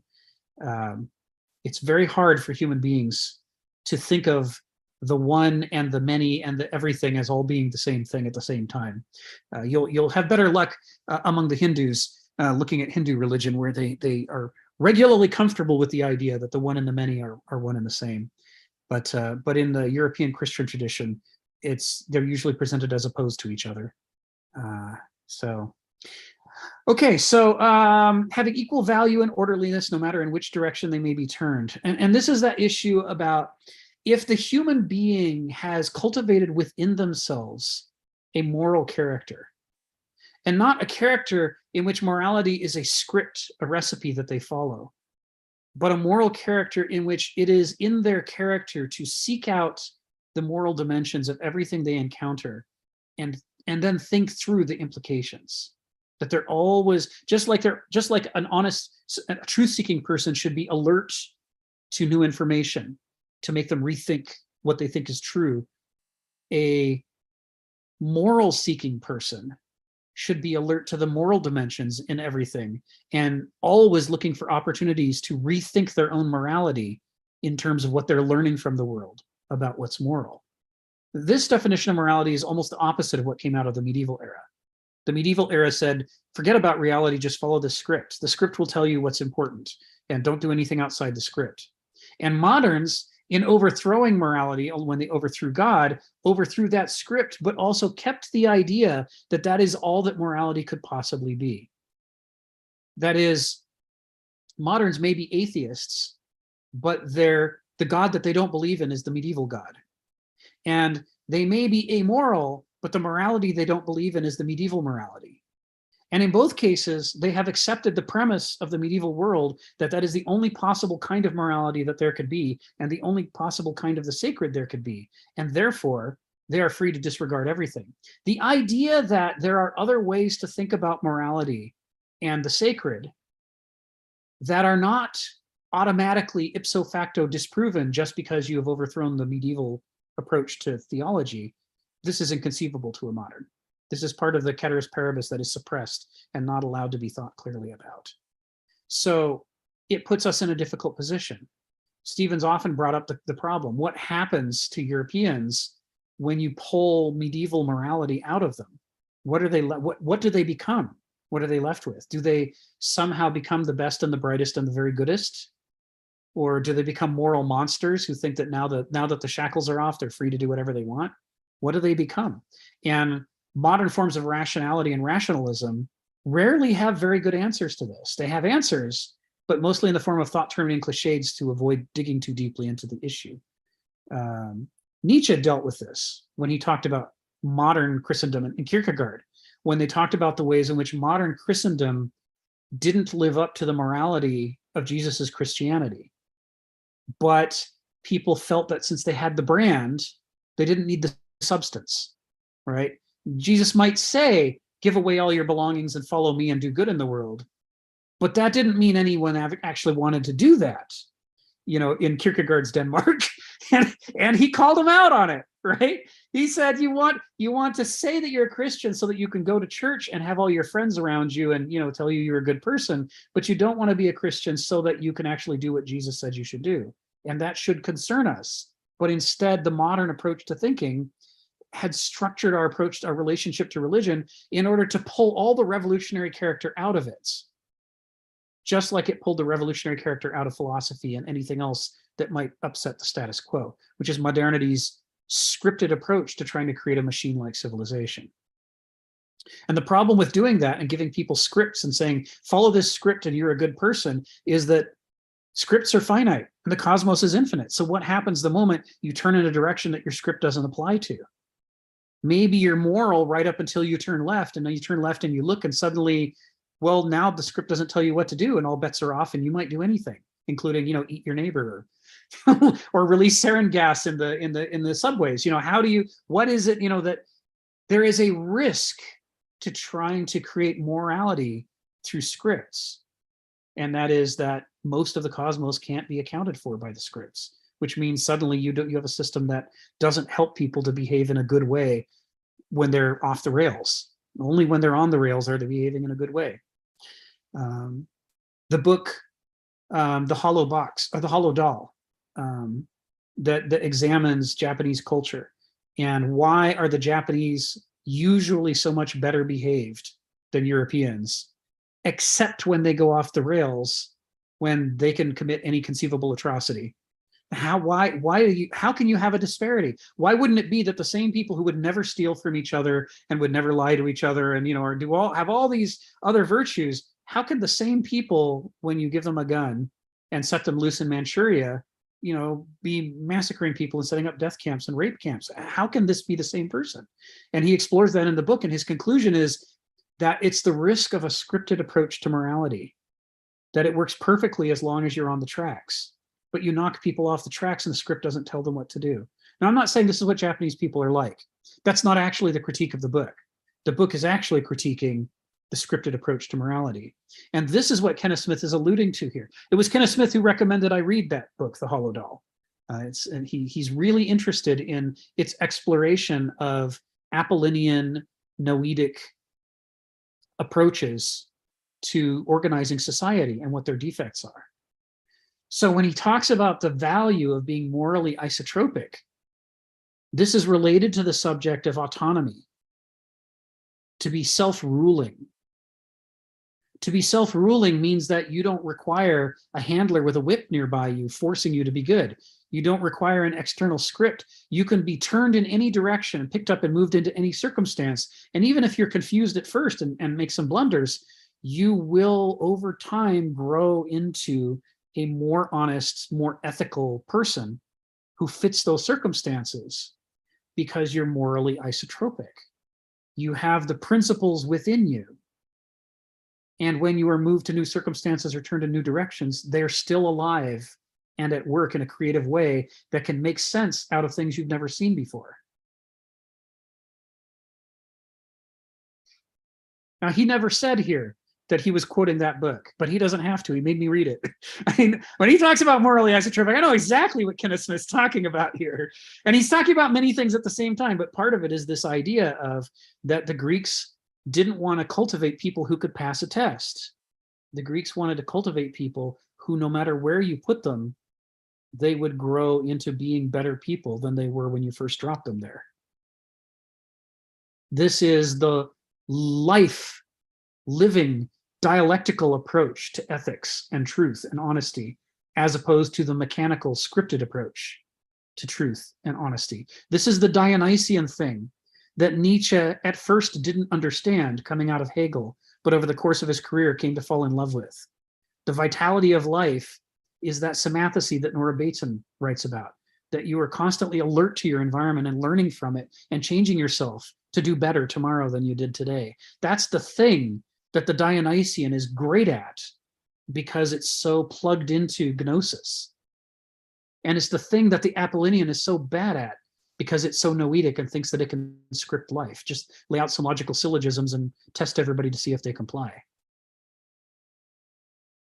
So this is what he's alluding to here, among other things. Obviously he's alluding to a lot more, but this is part and parcel of this sentence. Stephen, go ahead. Yeah, I was just going to add in there that I was just watching this video here, which brings up that point, Nietzsche's madman again. And there's a point in this video that, well, again, he's bringing up this point again. What this guy is saying at this question, man threw God out of the pot and thought he could keep the consume of all his moral values. Well, Western man anyway. We had God. God was all powerful. He was above nature. He made the rules and he had the power to back it up. The supernatural, divine power. We've thrown that out of the pot and we've just left with the consume of moral feelings and moral values. And man is presently saying that's all we need. We have it naturally. We'll just coast along with this. This is Nietzsche's point. We're just coasting along with the set of values that was created in the Dark Ages and the Middle Ages. And he's claiming that this is going to break down. And we haven't even seen the full breakdown yet. He said it will take centuries. And he's saying this is a problem that is not going to be easily overcome. This was Nietzsche's claim. Right. Thank you. Thank you, Stephen. Yeah, that's right. There's Nietzsche. Nietzsche is best understood as a fierce culture critic who went through some difficult early life experiences and spent the rest of his life really digging and digging and digging and digging, trying to understand how could any of that happen and what went wrong. And it means that, of course, you know, depending on which stage of his career you're reading a book from, he will have different ideas depending on what he's unearthed. And some of his later ideas are going to contradict some of his earlier ideas. And even at any given time, he's going to have some ideas that are less well-baked than others. He had an enormous volume of writings that he didn't put out in any book because he wasn't sure he agreed with any of it. And a lot of this was what his sister bundled together as the posthumous book, The Will to Power. He hadn't decided to put that stuff out. He didn't know even if he himself agreed with it. And some of it were things that he definitely would have disagreed with, but he had written it down. It was in his notes and she put it out. And this was, you know, how the Nazis could find plenty of material to work with. They just pick and choose out of there what's the stuff that represents him. But if you go back to him, you know, as what he's actually trying to do, he's trying to do this culture criticism and say, when are we most alive? And when are we most sick? Vitalism, says Kenneth Smith, is part of the key to understanding Nietzsche. It's like he's trying to help us understand the nature of the human animal so that we can figure out how best to take care of it, right? And he says this approach is a better approach than the medieval style or modernist style moralizing, where people just try to prescribe a script without ever understanding whether that's a good prescription, whether it would even work with a human being or not, or what the consequences would be of trying to have a scripted morality instead of a living morality within us. And so it makes it tricky to read Nietzsche, because sometimes he's a very value-laden writer. First of all, he's a very value-laden writer, just like Kenneth Smith. He's not one of these academic writers who wants to pretend he's not trying to convince you of something. He has opinions about everything, and they're strong opinions. And sometimes the strong opinions are wrong, and he later changes his mind so that it leaves you uncertain. Can you trust him? Can you not trust him? And Nietzsche's saying, well, it's not about trust. It's about you should really be exploring these things with all your strength. You should really do what you can to dig into this material. The central point here was Nietzsche, according to this author on YouTube, is claiming this is a storm that we haven't seen abate. This is Yes. something that's going to get worse. Yes. And modern Apollonian rational man is raising a finger and say, we've got the answers. And Nietzsche's saying, this windstorm that's coming along is really going to bend your branches. Yes. Yes. You think you can stand up to it, but you don't know what's going to hit you.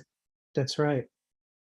That's right. You know, and intrinsic in that, in hindsight, you can see that without ever pointing the finger specifically to them, Nietzsche is obliquely pointing the way to the world wars and to the Holocaust and the gulags and to the possibility of nuclear annihilation. All of these things that in the 20th century were like, how could this possibly have happened?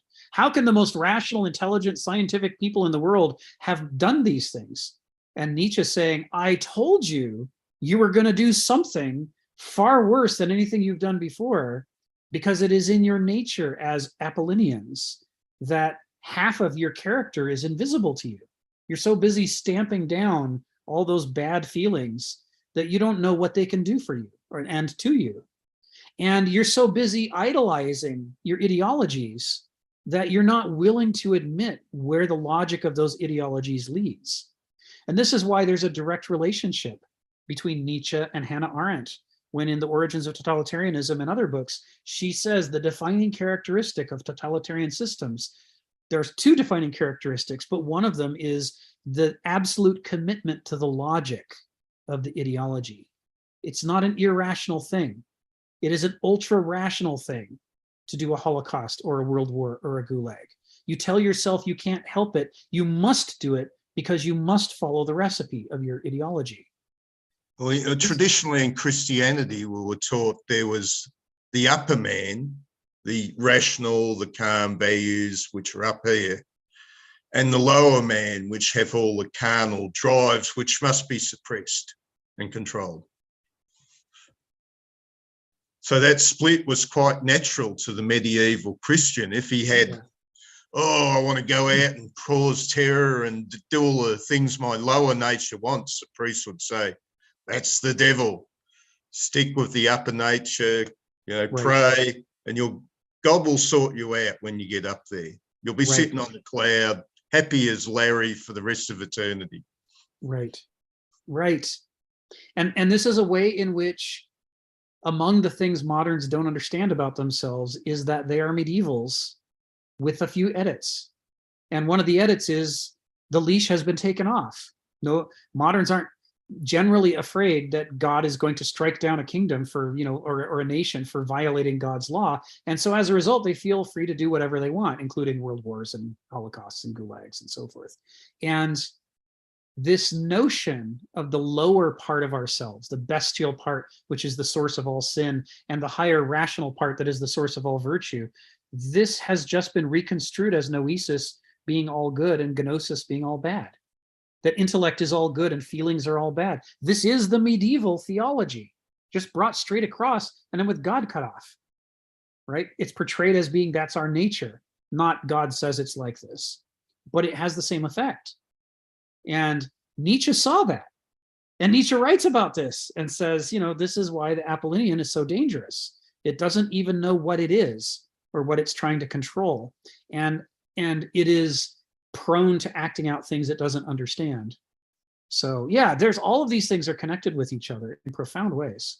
Let's see, Joseph had his hand up and then took it down and then put it back up. So it looks like he's second in line, but actually he's first in line. So go ahead. So thank you for noticing. I'm trying to, I'm struggling with how to maybe connect this specifically with Kierkegaard's Night of Faith, and understanding how the ability to act independently of any kind of rational thought and universal norms is a way of transcending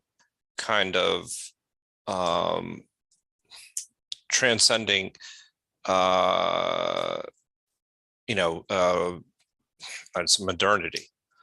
So in other words, this idea of Christendom or something like that. Is that, in other words, it's not about your relationship with other people or your relationship with well, maybe not. It's about your relationship with other people, but it's not about your relationship with systems. It's about your relationship with your own ethical being, right? So, in a sense, your relationship with God. That's what essentially is his idea of this Christendom that he never actually found, that he didn't really think that it existed. Mhm. So am I understanding this is kind of correctly in this process, is that it's a way of, like, Kierkegaard's Night of Faith would be a way of transcending all these kind of modernity in general. Does that make sense? Yeah. Yeah. I mean, Kierkegaard is definitely pointing to, let me take a step back. Just like Hegel said, there's something beyond intellect. There's something beyond reason. Although he Right. didn't use these words because he was struggling with the language. Just like he said, beyond Verstand is Vernunft, which is a higher form of mature adult intelligence. And it involves things that are not rational, that are, that can only be understood with a healthy dose of gnosis, with begriff, to Right. supplement the Verstand. Just like he's saying, there's things beyond the grip of reason. Kierkegaard is taking that and trying to develop it even further, and he's doing that by identifying that higher level with a kind of faith.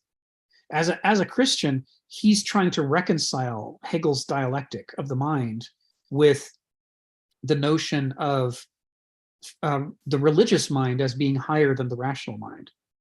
Right. He set out to make that work because he started out as a Christian. And he wants to demonstrate that the limitations of rationality, and where that can lead, and the need for something higher. But he starts by scripting it as Christian and religious from the outgo, because that's how he started. That's not something he was trying to prove or demonstrate or that he came to. That was his starting position. And so his terminology, you have to question.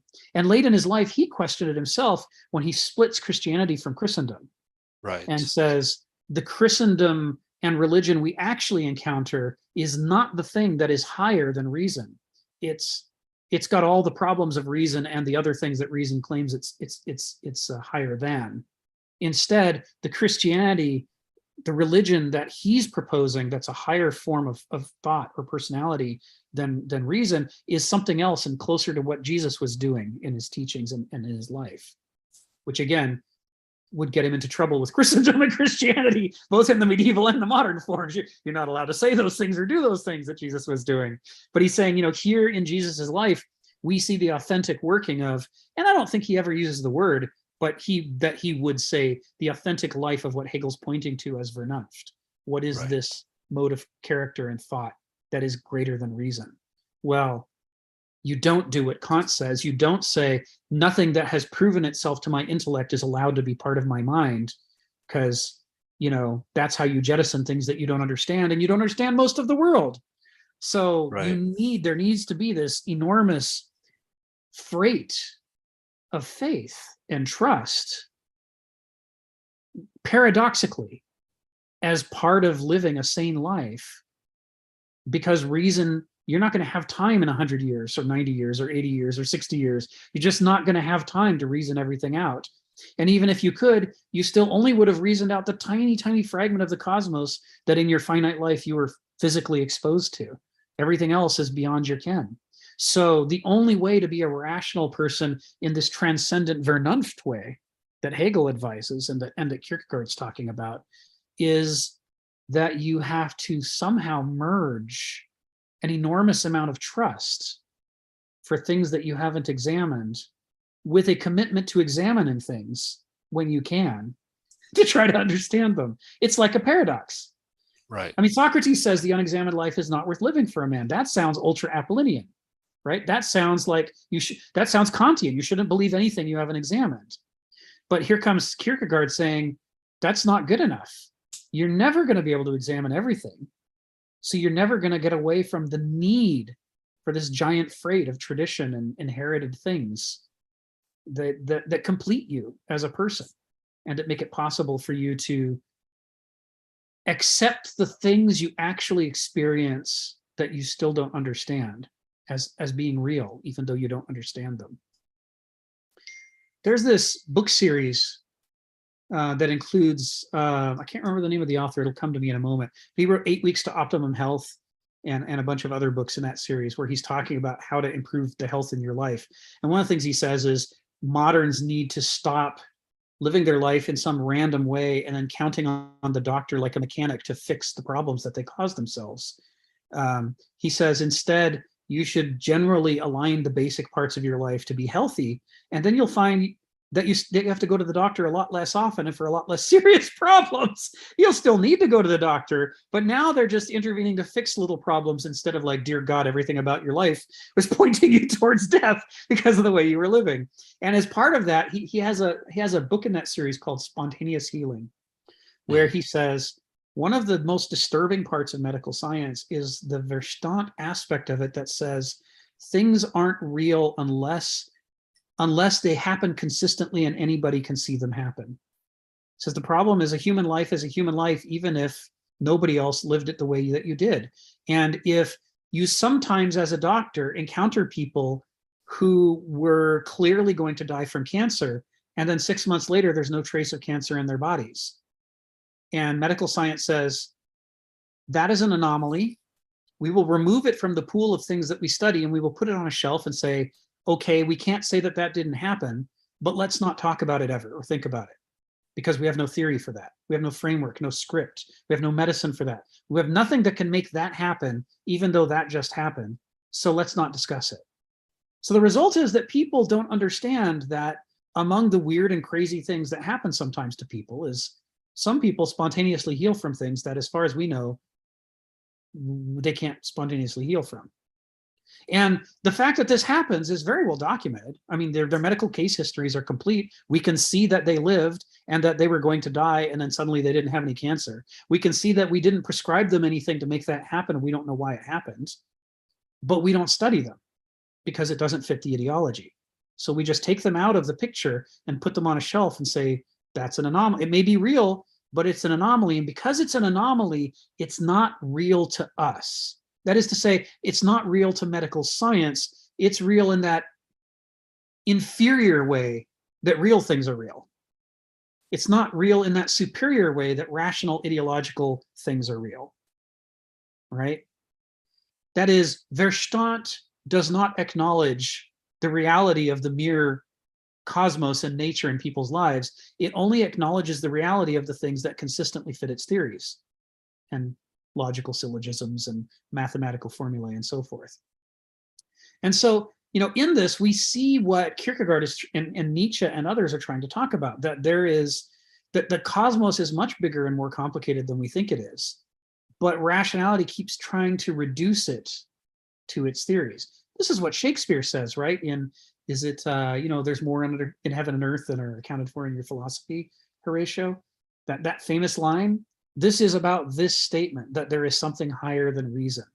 That reason is, to use Donald's terminology, as Plato was suggesting, mathematics, what Plato was trying to get us to do is necessary to developing philosophical thinking, but it is not the finish line. If you get to the level of being proficient mathematically and logically, you are still a sub-philosophical human being who can't deal with the cosmos. You've merely developed another set of tools and capabilities that are necessary on the road to becoming a mature human being with a mature form of intelligence. That's what Kierkegaard is saying. With his Knight of Faith, with his concept of the religious mode of mind and the religious personality, he's trying to draw a circle around and emphasize what is it that comes above reason, above Verstand. What is this Vernunft that Hegel keeps pointing to, but then being unable to clearly characterize? And I don't think Kierkegaard fully comes into his own until you get into his very late writings.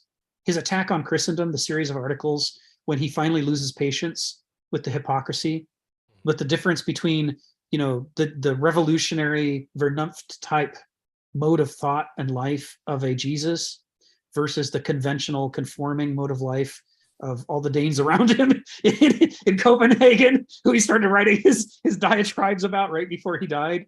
In that, you're seeing him finally acknowledging the inadequacy of calling that level of thought the religious level, because it only perpetuates the problem that now you have to distinguish between, well, which religion do you mean? The conventional religion or the radical religion of a founder like Jesus? And of course, he means the radical religion of a Jesus, not the conventional religion of a conformist. So I know that took a while to explain, but that's no. Thank you very much. goes on Actually, journey. that helped me out a lot. I very much appreciate that. So it's thank you, my pleasure. So it's sort of like when you read Nietzsche the first time, it's very confusing seeing him say all these things very forcefully in his early writings that later he equivocates about and finally he condemns, because he doesn't always say, about that book I wrote, I don't really agree with that anymore. He'll sometimes say that he was wrong, but then he won't go through. He doesn't have the time. His career's too short. He doesn't have the time to go back and systematically tear down his old works and point to what he would have said differently now. Kierkegaard is kind of the same. His attack on Christendom comes so late in his career that when you read his earlier works, he's like Nietzsche and Hegel and others. He's still struggling to fully identify what it is he's really talking about. And so he's trying to draw distinctions that are incredibly important, but he's not always expressing them in the way that the later Kierkegaard would consider accurate. So if you read Kierkegaard through to the end, including Attack on Christendom, when it really brings into focus this sharp distinction, and then take that with you back and go reread Kierkegaard again, now his discussion of the religious personality starts to be fully tuned up, because you know which one he means, even though at the time he wrote it, he didn't know which one he meant. By the end of his life, he did. It's the same with Nietzsche. By the time you finish Nietzsche and you see where he comes to on the Dionysian and Apollinian, now you can go back and read the earlier works and understand that he didn't fully understand that himself when he first started writing. And you could start to pick up on it as it emerges in his writing, when he starts scratching his head and going, maybe there are problems with the Apollinian. Maybe the Dionysian is not the source of all evil. You can sort of see him, you can see his mature philosophy beginning step by step to emerge out of the earlier. And it makes the earlier works richer and more valuable, because you can supply the missing components that he would have if he'd had time to go back and redo it all. So I say this as someone who hasn't read all of Kierkegaard or all of Nietzsche. I've only read some of it, right? So ask me again in 10 years and I might be shaking my head going, dear God, that Rick, I don't know what he was thinking. No, I think it's actually spot on. I mean, what little I've read about Kierkegaard, so I feel a little bit more clear on it. So thank you. My pleasure. So yeah, I'm going to go to Phil in a sec, but this sentence, morally isotropic, having equal value and orderliness, no matter in what direction they may be turned. There's Hannah Arendt in here. All of that origins of totalitarian stuff. How could the most rationally scientific advanced civilization on the planet produce a Holocaust? Why didn't a Holocaust happen in some backyard where people were uneducated? Why did it happen in Germany? Why did they do it, specifically them? Hannah Arendt gets into this, and in this, she's building on Kierkegaard and Nietzsche's critique of ultra-rationalism and modernity, and showing the ways that logic can lead to disaster, rationality can lead to disaster. And not only can, but if you take all its constraints off, like Kant says you should, and try to engage in pure reason, it must lead to catastrophe, because nature is too complex. Axiology, the truth, morality are too complex to be summed up in little logical scripts. And so might I add something? That was Hannah Arendt's point, that at the beginning of the whole process of the Nazis' rise to power, she refused to believe the Germans would go down that path. Right. There are other people around who said, I'm getting out of Germany now. And she's saying, no. The Germans are too civilized. It can't happen. That's right. And then she had to go back over that position when she discovered she was wrong. That's right. Yeah. And when she went back and did that analysis, when she concluded that there was a boring banality, a kind of ordinariness a modern kind of ordinariness to the evil that spread under Nazism, when she concluded that it wasn't charismatic madmen that were responsible, but it was everyday bureaucrats and normal people who were responsible, because they were hollow dolls. They were not morally isotropic. They were taught to just get along. They were smart and educated. They were enfant terribles, capable of immense accomplishments of technology, but moral infants who were so focused on being good citizens, good producers, good workers, and advancing in their careers that they lacked the moral spine required to stand up against the things that were happening around them. If they'd had that moral spine, the Holocaust could never have happened. But this mass population of tens of millions of morally evacuated human beings not only permitted it to happen, but were the cogs in the engine that made it happen.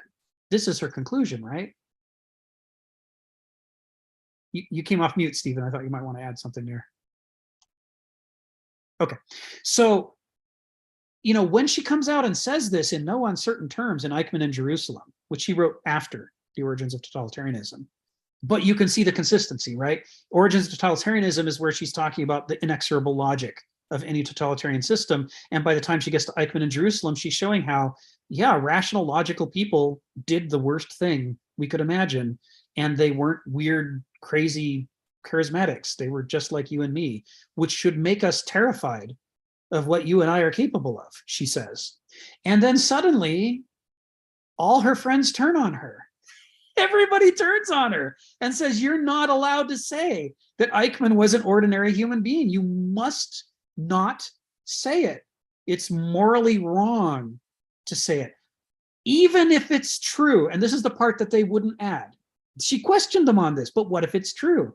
And they wouldn't relent. Ergo, even though they wouldn't say it, it meant, even if it's true, you must not say that ordinary, rational, modern human beings will generate holocausts and world wars. It is unspeakable, it is unthinkable, and if you insist on doing it, you will become a pariah and we will isolate you. So she spent the entire end of her career, after she'd done what Stephen talks about, after she'd gone through the reevaluation and come to understand the truth of it and written about it in no uncertain terms in Eichmann in Jerusalem, the blowback from Eichmann in Jerusalem caused her to spend the entire rest of her career doing another revolutionary thing, which is saying, what the hell is wrong with modern forms of intelligence such that people will angrily turn away from the truth? Even the most philosophical, the most politically educated, the most astute, these are the very people who will effectively, drive you out because they can't stand the truth, because they can only believe in this fairy tale that monsters are hateful and emotional, and that good people are the rational, calm, intellectual ones. They lit to the bottom of their core. They cannot accept the truth of the modern world, which is that calm, rational people create catastrophes, right? Yes, we can spend our time reading up on psychopaths like Jeffrey Dahmer. We can read about people who, throw tantrums and eat other human beings, but those people only kill, a handful of people, a few dozen people. It's the calm, dispassionate, orderly, rational people who kill people by the millions, says Hannah Arendt. And that's where our focus should be. And if you look at the course of philosophy and political writing, and even things as straightforward as watch horror movies and say, what do people insist we should be afraid of? You'll find that the ones that take Hannah Arendt's message to heart are the minority. And horror movies are a thing I write about all the time.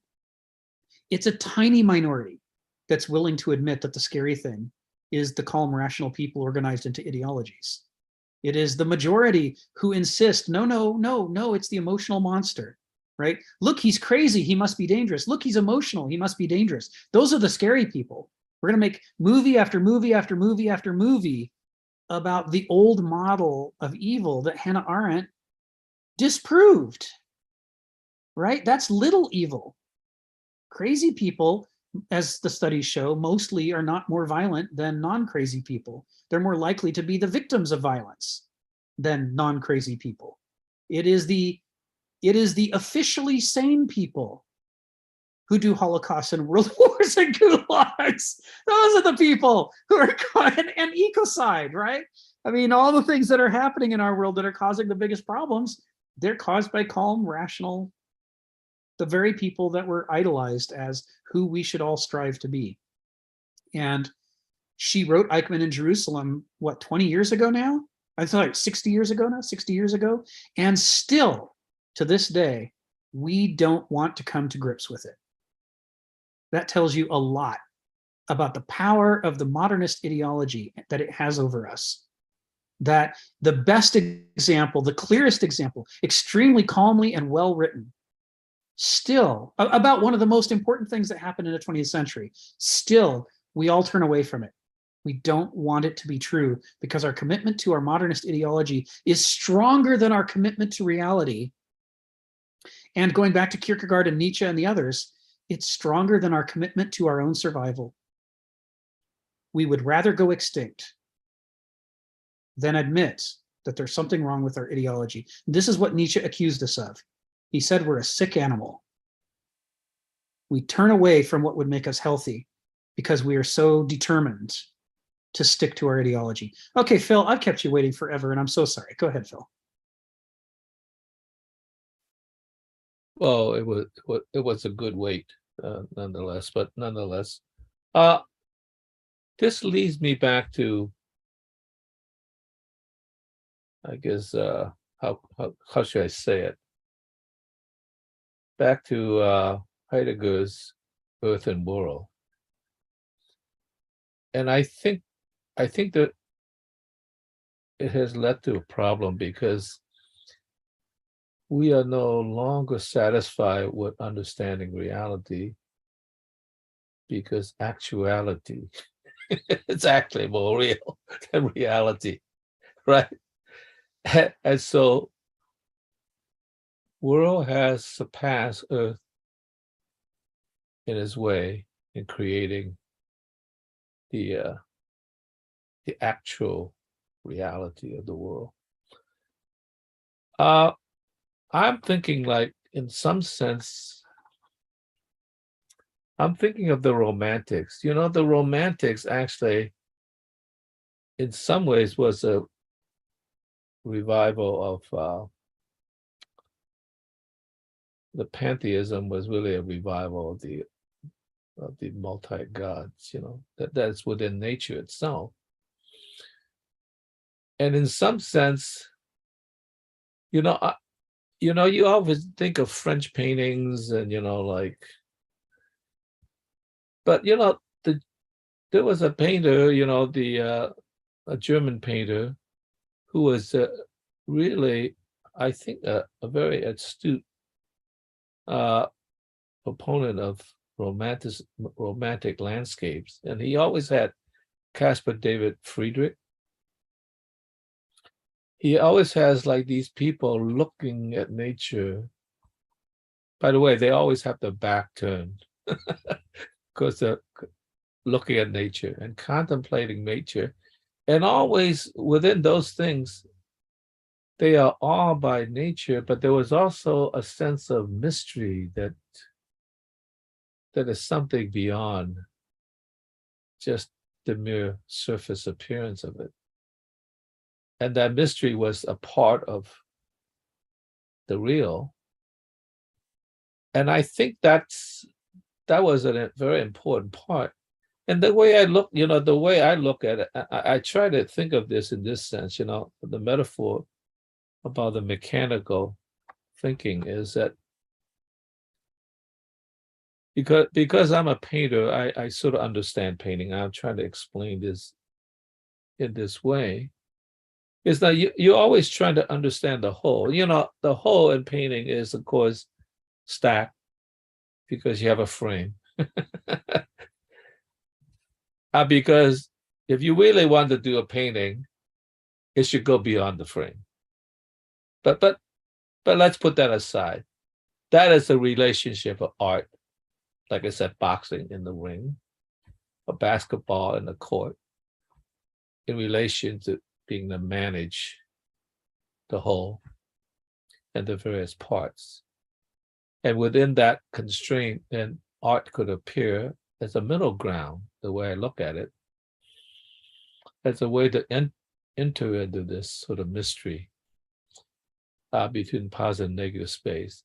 You know, one of the things that help when I teach, I try to help my student understand the frame of reference, that's the dimension of what the art is, and the frame of reference in relationship to life is much more expansive, but nonetheless, we're dealing with art.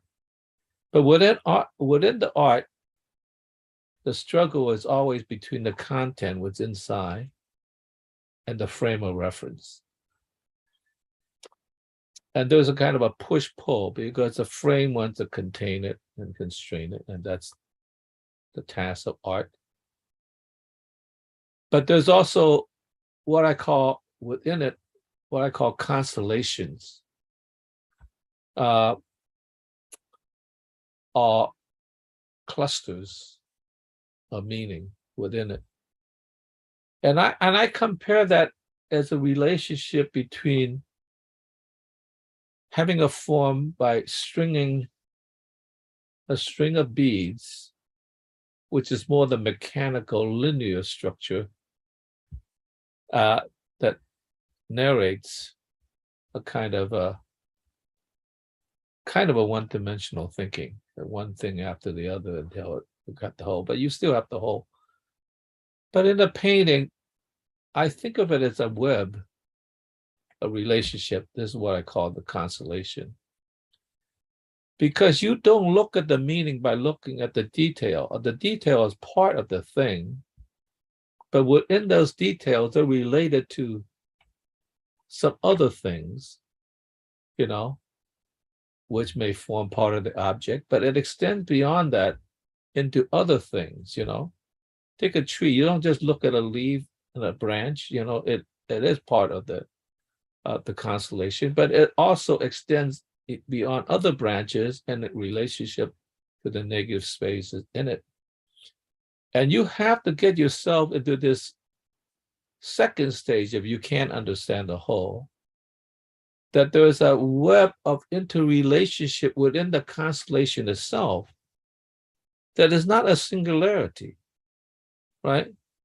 Because one of the reasons why I object to people teaching drawing, the first class of drawing is that you start rendering the parts and then you just, you know, like, it's like you would start the fire at the lower end and then you burn your way up to the top and complete the painting.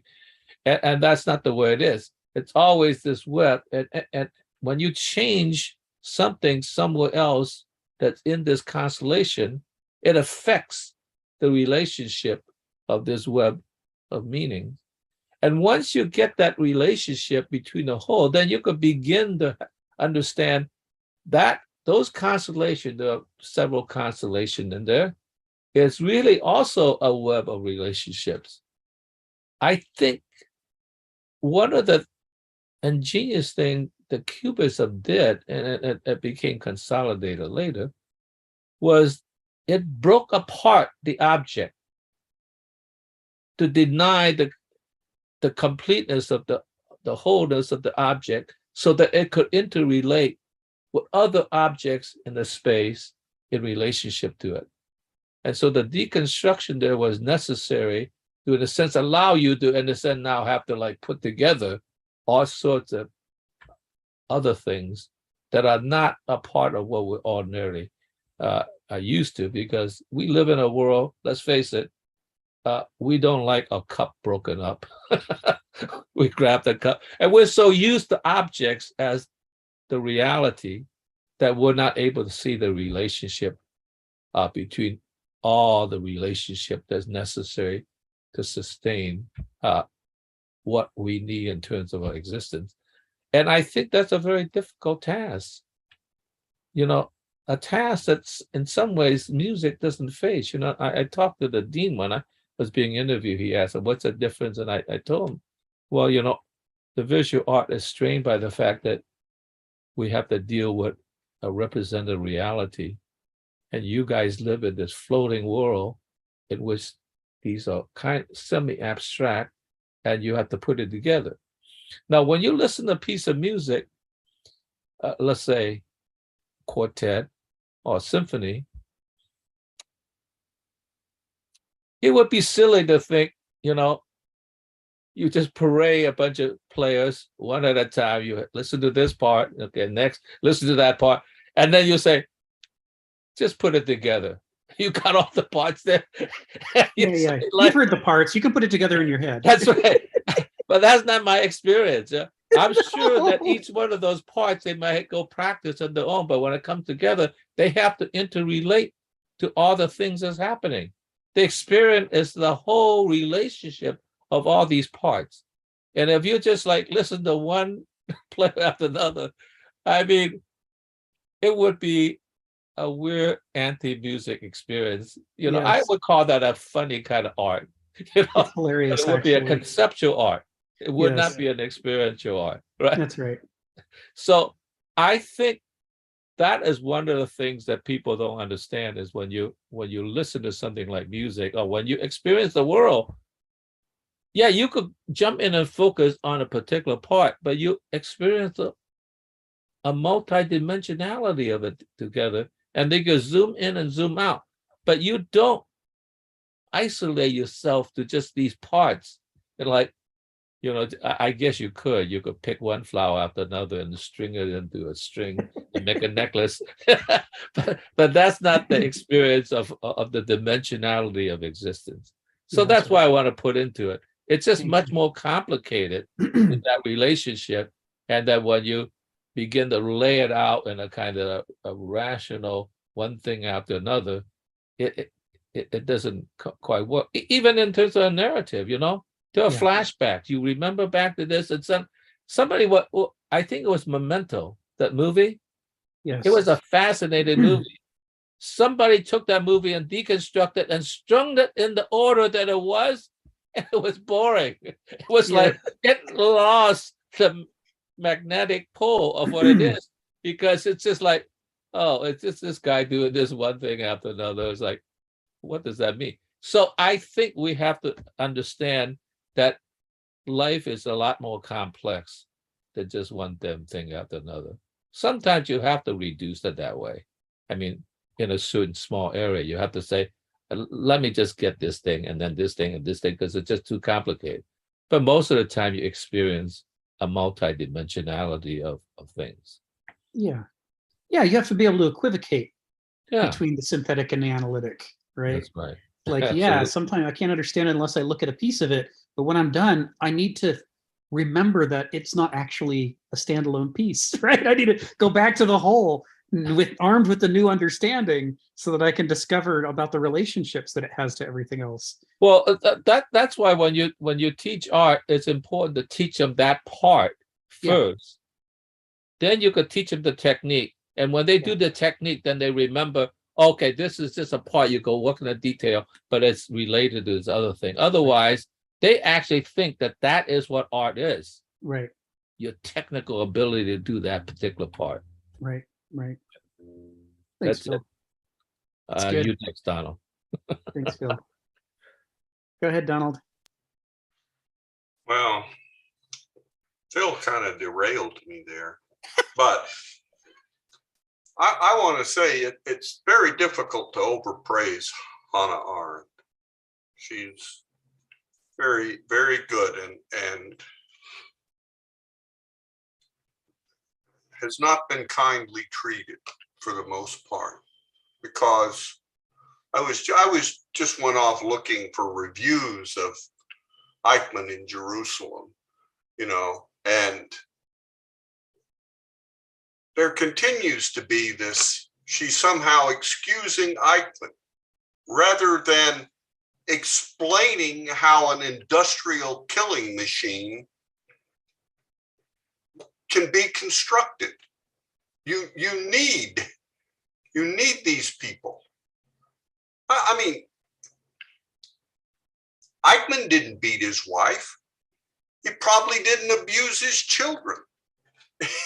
He was not, he was a normal person. He was probably a good manager. He's very successful at solving the difficult impossible logistical problems placed on him in terrible circumstances of a war, you know. But enough. You should read. I mean, and as you read, Eichmann is sort of a case study of origins of totalitarianism. Yes. You know, it's how does this happen in an individual as opposed to how are these seeds of totalitarianism? I think she says that totalitarianism is the unique contribution of the 20th century to political science.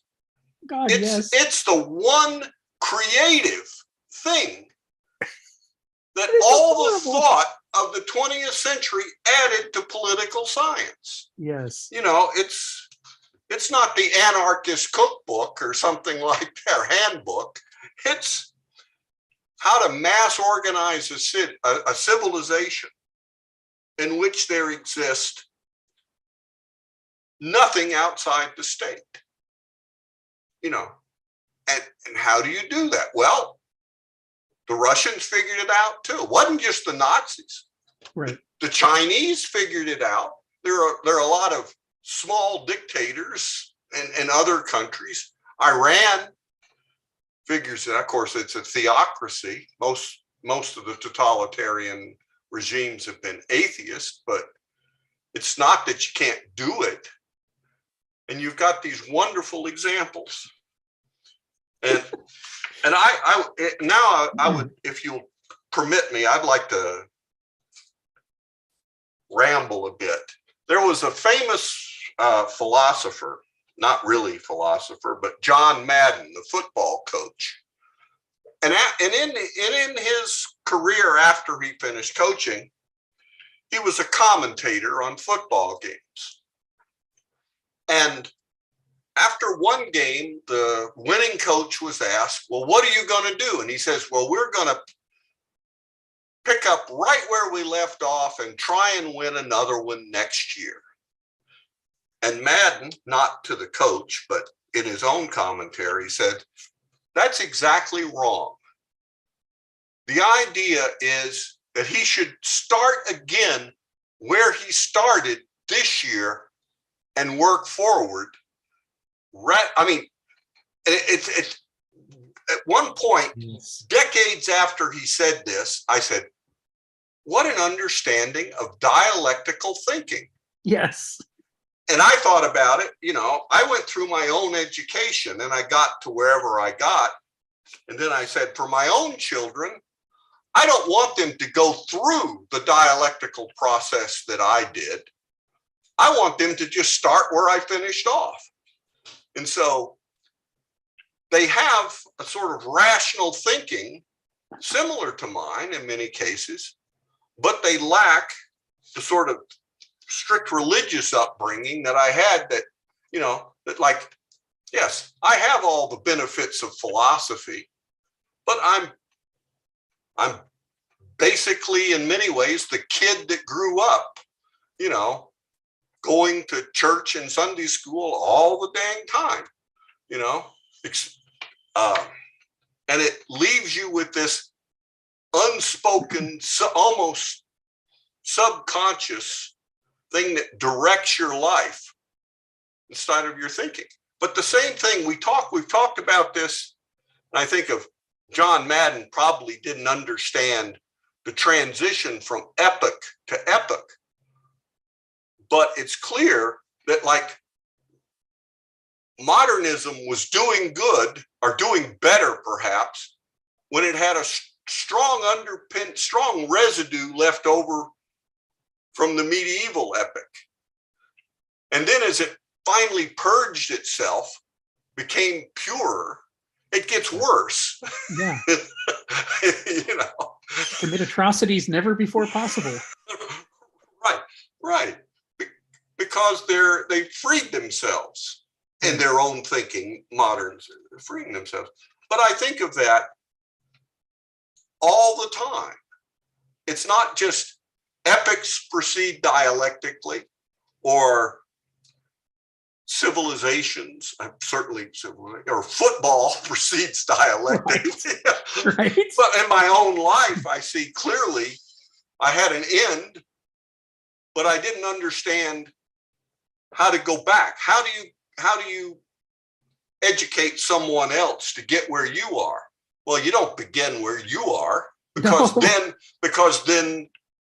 the dialectic proceeds from there. You get somewhere else. You get somewhere else. You can't do it. And so this is just something that I've been thinking about, and I don't know, it made me maybe think John Madden's a lot more sophisticated thinker than I thought, but when I first heard this expressed with football, I said, geez, that's like Hegelian. Weirdly profound. Yeah, I never thought that. Well, enough, but people should read Arendt. Yeah. And The Origins of Totalitarianism is a thick book, hard slogging, no doubt. But once you read it, you see, you know, how far that kind of thinking exists in our modern political thinking. It's everywhere. It's everywhere. And I just think, I don't know. It's hard for me not to be, I don't know, cynically laugh or whatever when I hear we have to defend our democracy. And I think we do. But I'm pretty sure that a lot of people that use that slogan have not thought what it would actually mean to defend our democracy. They basically thought about what it would take for our side to win and what we could do if we did. Right. Okay. How many of the people saying that are the very people we should be defending our democracy from? Right. This is the horrible paradox. Well, you know, there's enough. Right. I would say, sorry, you know, Kenneth wrote an essay that was actually the first thing that made me I've been studying philosophy, but I'll have to say I wasn't very philosophical in my thinking. It was more just see what the arguments are, you know, whatever, history of philosophy. But he has in his book, Essays in Ideology and Nihilism, there was one in there, I think it's called Fascism and Women's Lib, where he points out, and I think of this article when I think of Bill Clinton and processes. If we could just get the right process to turn out things, where he makes a very strong argument, a very strong demonstration of the difference in an argument between the structure and form and the content. And that with modernity, we have to be prepared to argue the content. We actually have to be able, he's always talking about these connoisseurial judgment, faculty of judgment that we need to develop. And that why do we need it? To argue the content, that even though the form here is right, like for Mr. Eichmann, the forms were right, the reasoning was right, the logic was correct, but he could never see the content. He could never say, my God, we're killing people. That was the missing part. I'm trying to get a raise. I want to, instead of being a colonel, I want to be a general. You know, I want to be promoted. And I don't care how many people have to die to see that happen, you know, because I'll get a bigger house and a better car or whatever. He was practical. He was very practical, man. But we have to think about that modernity really, they got all these logical structures, rationality out the gazoo and whatever. But we also have to think about the content, and we don't often enough. What are we really talking about? There's an example about that, you know, it's like there's two guys. One of them goes around pushing old ladies in front of trains, and one of them goes around pushing old ladies out from in front of trains. So what we have is two men that obviously just like to push old ladies around. You know? Which is kind of a modern response to that.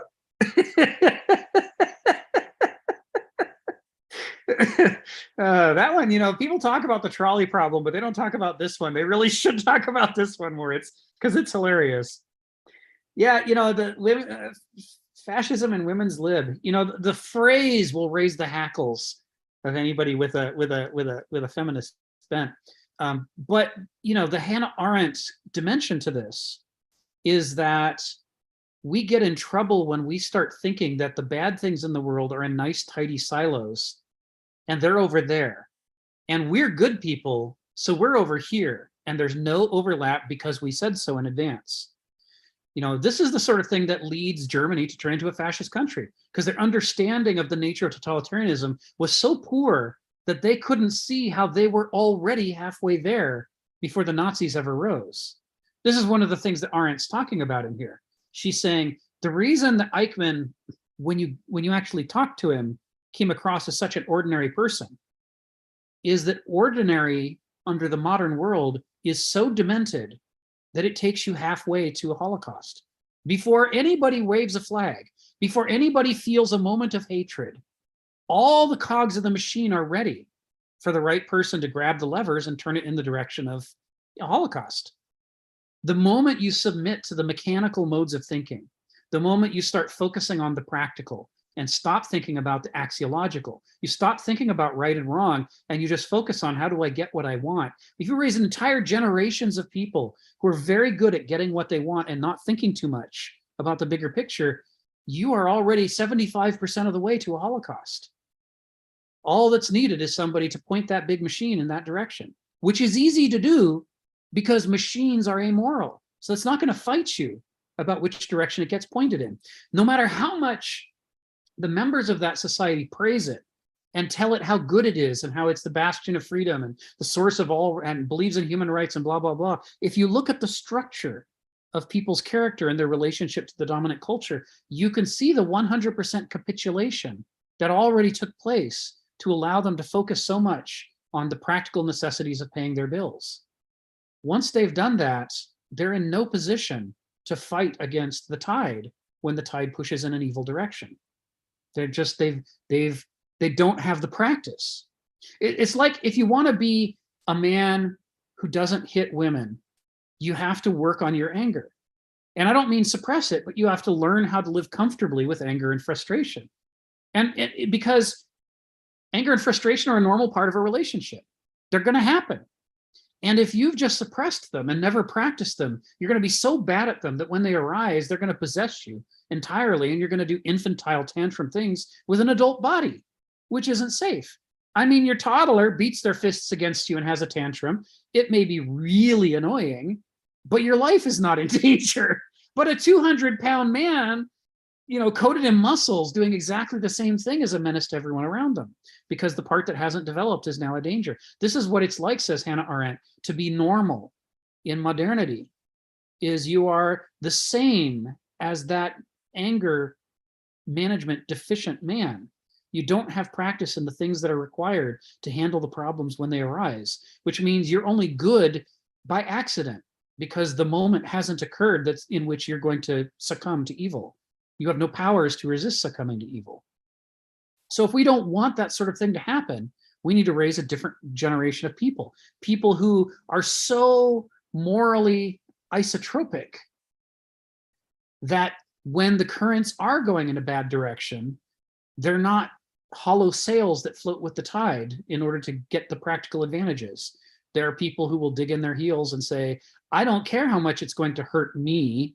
I'm going to stand against this thing and not allow it to spread. Right? There has to be a there inside of them. And without that, it doesn't matter how many other virtues they have. They can have every other virtue, but if they don't have that one, there'll be another Eichmann. That's where they come from. It's because we're all already set up to be Eichmanns We're set in the ecological movement, in the progressive movement, in the women's live movement, in the anti-racist movement. No matter where you look in modern civilization, modern forms of resistance to evil still are soaking and marinating in modernist ideology and modernist modes of relationships. There were studies done, and they're really disturbing, about incidents of domestic violence in Black households after the end of slavery. And part of where it comes from is if you grow up in slave environments in which the normal forms of relations are white people dominate you violently to make you do what they want. And that's what power looks like. And now you're a free man. But the only example you've had all your life of how to get people to do what you want is to hit them. Then you're likely to do it even when you're free, because you're still carrying the ideology of the slave relations inside of you. This is what it's like for everybody in modernity. We have within us the relations of genocide, the relations of industrialized slavery, world wars, ecocide. All these things are floating around inside of us, which we've talked about, I think, some months back. Why is it that modernist revolutions keep resulting in societies that within a few decades turn back into the very thing that they said that they were opposed to? And the reason is all the tools in our toolbox are modernist tools. So when we use those tools to try to solve modernist problems, we end up with modernist solutions, which is where we started to begin with. And then we scratch our heads and go, who could have foreseen this? How could this be possible? This is why everyone was so angry at Hannah Arendt. She's saying, this is why it's possible. This is why we do this. As long as we think the evil is only out there and all the good is in here, we're not going to understand the ways in which we recreate problems ourselves through the things that we don't understand about ourselves. It's difficult, right? It's bitter, but it's part of becoming an adult. Sharon, go ahead. You got your hand up and you've been patient. So I'm going to make a point to rewatch this YouTube. Can you hear me? At 4:25 to 4:35, because that was well said, Rick, because I think that's what's happening in our culture today. I think we're laying the roots for fascism, but we don't understand it and we don't see it, but it's very much there. And I don't know if No Child Left Behind can give us morally isotropic individuals. I doubt that very much, because it's not teaching you to think. It's not teaching you to understand your humanity. Right. That's all I have to say on that. And then Phil. So yesterday I was reading the New York Times, and Paul Allen, who is selling some artwork at Pritz's, said this: I believe that good art helps us to see the world around us a little differently, gives us fresh perspectives, and even sometimes a stronger sense of purpose. And I thought about you on a Sunday morning at midday. That's all I have to say. Thanks, Sharon. Yeah, it's reading Hannah Arendt. You know, the thing about her, she is a very clear writer. She's a very calm writer. It's nothing like reading Nietzsche, where he's constantly pushing your buttons and pissing you off. Hannah Arendt, you know, you're gonna. Donald says it's a difficult read. It is in some ways, but it's easy in others. And one of the ways that it's easy is, unlike Nietzsche, or let's say Kenneth Smith, right? Arendt is not constantly pushing your buttons. She's not constantly dropping value judgments on your head and then not telling you where that came from. It's reading Nietzsche and Kenneth Smith can be upsetting for those reasons. But so that means, as you know, as long as you take your time with the sentences, don't try to rush it. Let yourself think about the sentences and work your way through them. She's not that hard to read until the argument begins to come together. And that's when Hannah Arendt suddenly infuriates all these people who disowned her, because it's the meaning of what she's saying that's so incredibly upsetting, not the form in which she presents it. And if anything, her calm, logical, well-organized approach to writing makes it even more upsetting, because rationalists feel the walls closing in around them. There isn't a lot of room to dispute what she's saying by the time she gets to her conclusions. And that just makes them all the more terrified at the prospect that they themselves could be Eichmanns and are already half Eichmanns now before, you know, anything comes along with a flag to wave at them. And they just don't know it, because this contradicts an entire lifetime of easy answers that allowed them to think it could never happen here and I could never do these things. Instead, she's saying, oh, it'll totally happen here, and you will totally do these things unless you develop, and then she doesn't use the words that Kenneth Smith does, he's building on her, but unless you develop the moral isotropism that's required to not go with the flow on these things. You know, go with the flow, the gnostic value, go with the flow, has a lot of virtue to it, but it doesn't have all the virtues. Bye, Sharon. See you next week. It doesn't have all the virtues. And the virtues that it's missing, like Aristotle said would happen, are enough that even a great good can manifest as a great evil, because it's out of context. And out of that context, it's too easy to steer in directions that it never thought it would go. We talk about this in martial arts.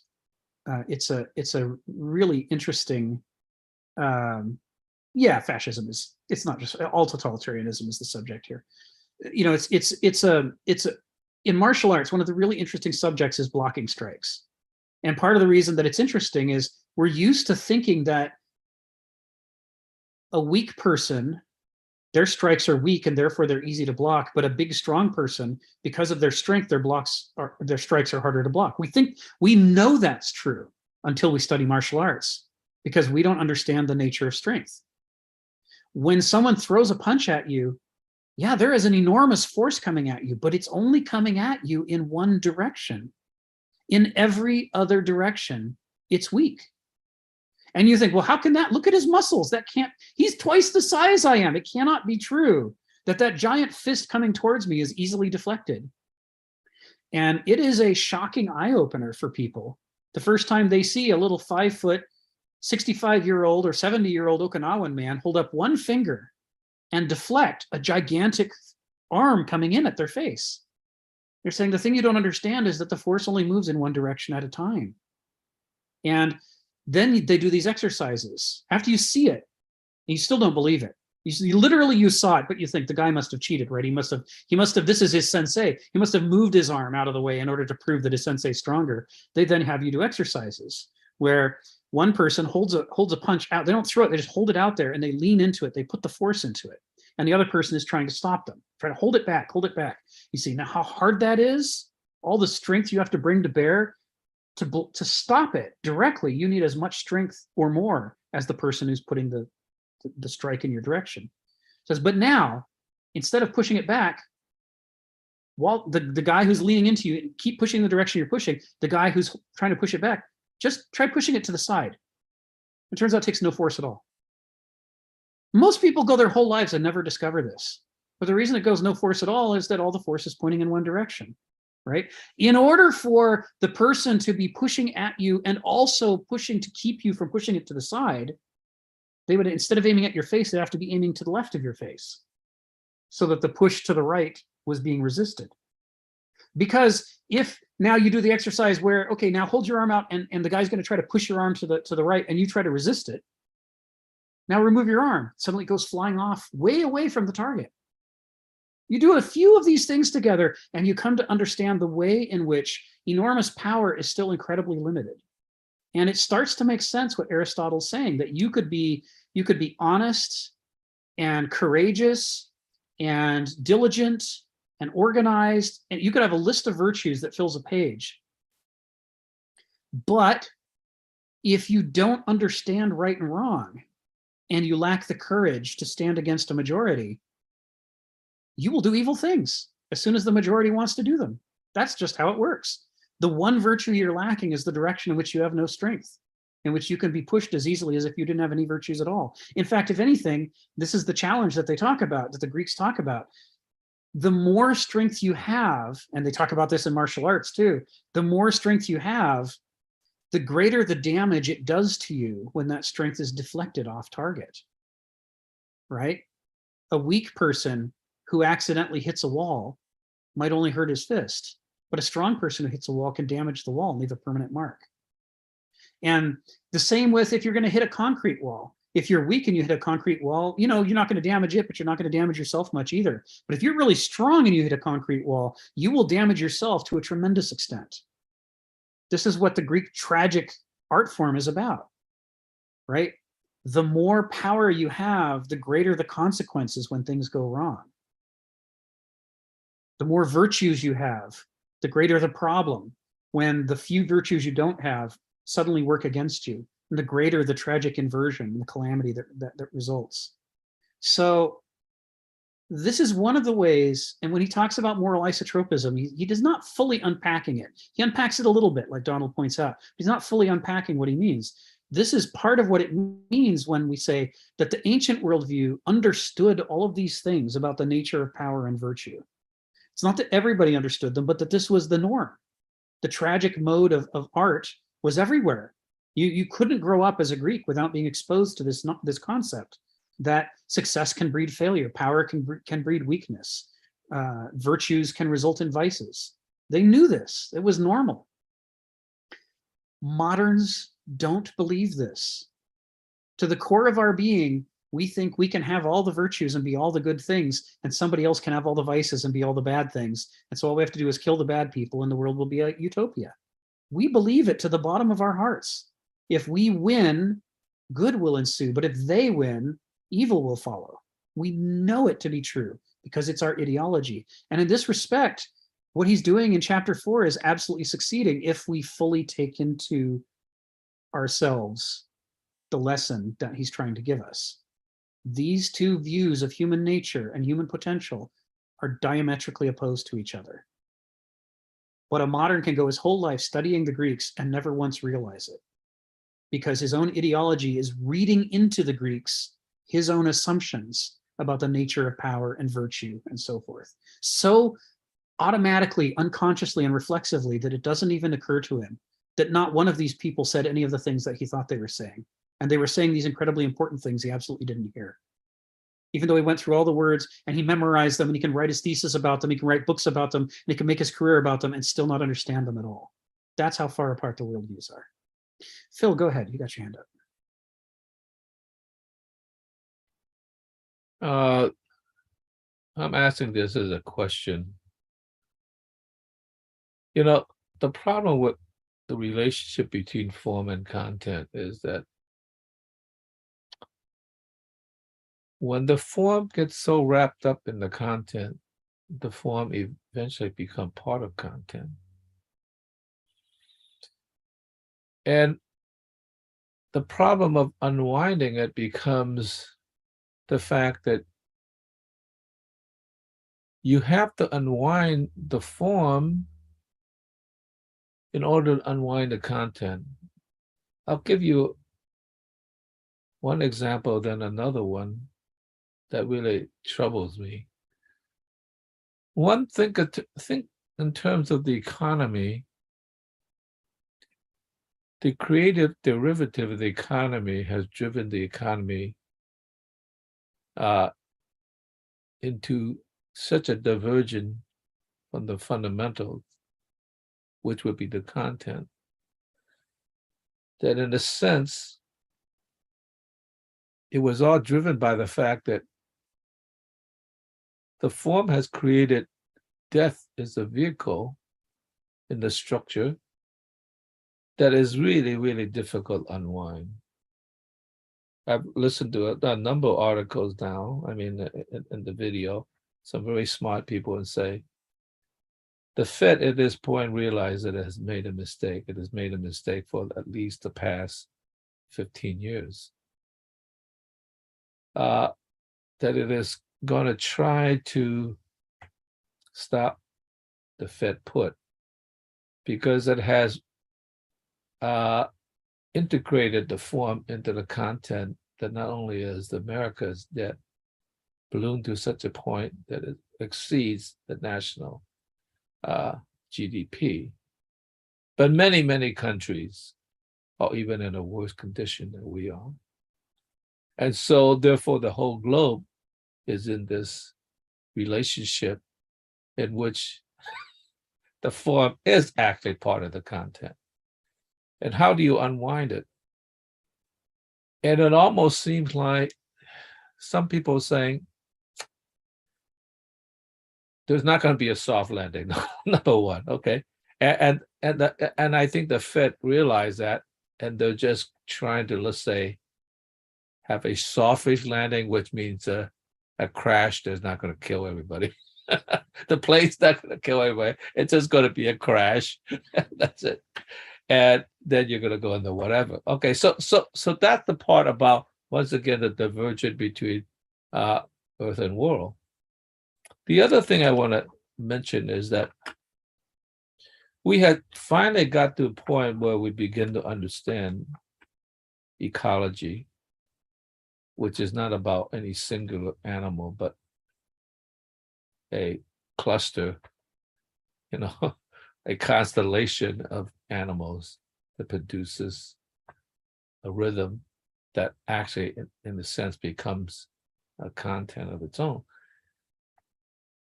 And that we're so wrapped up in this sort of rational thing that most people believe, and maybe it's true, I'm asking this a question, maybe it's true, that it's gotten so extreme that we cannot unwind it. All we could do is to manage it, to be the curators of nature, because we caused this and we're responsible for unwinding, even if you're thinking in optimistic terms. Even I kind of believe that to a certain degree, although I believe that, if we had realized this earlier, we would have say, just cordon off a certain section of the world and let them be, right? Because they've been able to manage themselves to a certain degree, right? And now we have to go in there and help them along. And maybe that's true. Maybe we've done enough damage that we can't just sort of say, well, just go do it on your own, even if we don't interfere anymore, right? Because like certain species are already dying. We have to bring them into the zoo and artificially inseminate them so that they're the people. It's like, how does that work when you get to a point where you are actually trapped in your own trap? That in order to unwind it, you have to continue to do the thing you do, but only manage it in a more kind of way. Let's put it that way. And so I'm just, and a lot of people just sort of see this, well, actually, the managing part is not even for their good. It's just that, we just hate to see that there's no more rhinoceros left for children to enjoy, right? It's all for our benefit. So then it becomes a thing like, are you doing it for them? Are you doing it for your own survival? And then once you admit that you're really doing your own survival, how are you going to stop the encroachers from going into Borneo and the Amazon from cutting down the trees?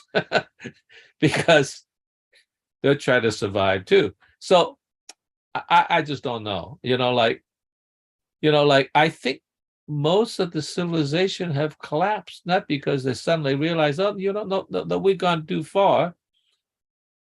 And maybe that's when a paradigm shift suddenly happens, and it's essentially, the culprits just have to leave the stage because it can't go any further. But then, in a sense, the world, the natural order has already been changed to begin with. So I just wonder about that. Have we gotten to a point where there's no way to even manage it our way out of it without just some catastrophe, and the world will have to reborn itself in a new way? I don't know. So, question. Thanks, Phil. Yeah, I mean, one of the interesting things that happens a lot under modernity is a lot of people find themselves asking these questions. Is there even a way out, or have we built the perfect trap? And this is the reason we think this is not just because things are bad, but because we're Apollinian. We're engaging in Verstaat. We want a simple answer for the whole picture.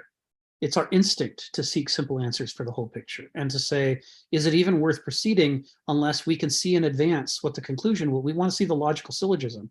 We want to turn to the end of the mystery and read the final sentence and see who done it. We sort of, it is in our nature as hyper-noetic individuals that we can't stop ourselves from insisting that we need to be handed the recipe. The idea that we will have to proceed in the world mostly not understanding where we're going and just trying to make incremental improvements and try to learn from what happens, whether those were good ideas or bad ideas. This is really uncomfortable for us. I mean, we may harness science to use it to create our technology and our systems, but we're a deeply anti-scientific epoch because we want to impose ourselves on the world. We don't want to feel our way blindly one step at a time the way that science requires. That upsets us a great deal. All of us. It's just, I mean, you can't get through an education as a modern without wanting to know how it's all going to come out and what's the recipe to get there. It's part of why, you know, I think all of us who are on this call and anybody who's ever encountered Kenneth Smith's stuff, sooner or later, and it's usually sooner, says, okay, that's all good, but what's the answer? How do we make things better? Why do you just keep saying the bad parts? And he says, well, I'm trying to get you to understand the scale of the problem. But we're like, no, I don't want any more time spent. The problem, just the scale you've sketched in so far in the last hour is too much for me. I need to get to the end of the book and see the answer. You know, our noesis, you know, is so reflexive in us and so ingrained in us that I would be surprised if there was a single person who engaged with Kenneth Smith's philosophy who didn't pretty early. I mean, I did. I've heard people on this call do it. I'd be surprised if there wasn't someone who pretty early on said, okay, can you skip to the end? What are we supposed to do? So I think the prospect of the problems that modernity is creating are such a scale of complexity that they go beyond the finitude of the human mind. They engage with all of nature around us, which is nigh infinite, and thus the problems are nigh infinite. And so they can't be solved all at once or understood all at once. The only way that can be understood or solved is incrementally and empirically.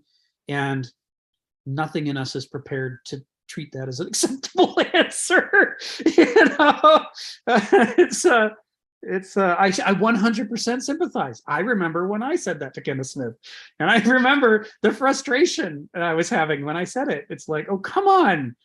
You've spent too much time on the negative. I need to hear the positive. And the answer is, we have to know the thing and understand the thing if we're going to have any chance of, you know, doing good with the thing. And we don't understand it. So there's more of that to learn.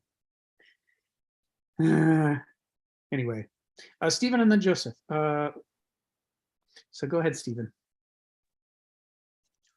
I'm in sympathy with the moral isomorphic concept. Is it? It's one which has occupied my mind for, I don't know, 30 years. I sort of made the observation, the feeling, well, you look at a crowd, there's one guy who seems to be perpetually evil. And there's another guy who's perpetually good. One's St. Francis, the other's Hitler, whatever. And there's all this big crowd in between. And I got the feeling a lot of these guys really, or just about all of them, eventually are moral weather vanes. They will turn which way ever the winds blows. And this is my huge problem with the modern person, is that they're a moral weather vane. And they will simply, we're all one way, we're all for democracy. Things change a bit. Now we're all for Hitler. This was Germany. Germany went through that many changes of direction. But us Anglo-Saxons can't stand up and say we're superior because we've had it so good.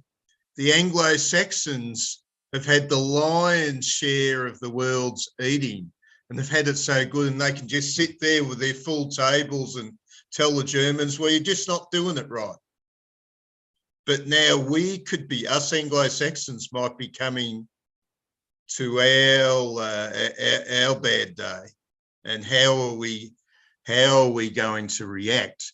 Yeah. And your other point about how people aren't interested in all the nuts and bolts of the story, the bad picture in the story, in philosophy, and this is where I have the problem with the definition of the term rationalism. I'm pointing out to people, you don't understand the big story that's in rationalism. It's very strongly indicated in Socrates when he went from a naturalist, like all the other Greeks were, to a metaphysics, where he was stepping back and say, well, what's in the machinery of man who's looking at this picture out there? And this isn't understood. And I get person after person telling me, I don't want to deal with that. Just give me the answers. I just want the stuff that will do things for me. Give me the machinery. Give me the methods. Bring me the results. That's right. And that is deficient. Really, yes. There is something very, very wrong in that attitude, that they're not willing to deal with philosophy, because philosophy means pursuing the truth for the sake of the truth, not pursuing ideas for how they can benefit my outcome. What is the truth? But yes, there's so many people that just want to knock this question out, which is why I put it upon you and Kenneth Smith to give us a big lowdown on the history of rationalism and what it's all about. Thank you. Thank you, Stephen.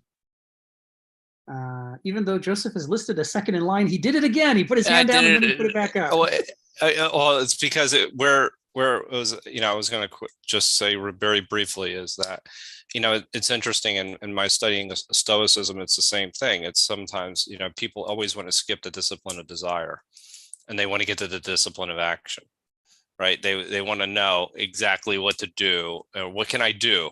How do I do it? And it's interesting. It's like, no, you need to fully understand your desires. And if you don't, then all the self-control and everything is, I can't tell you exactly what to do.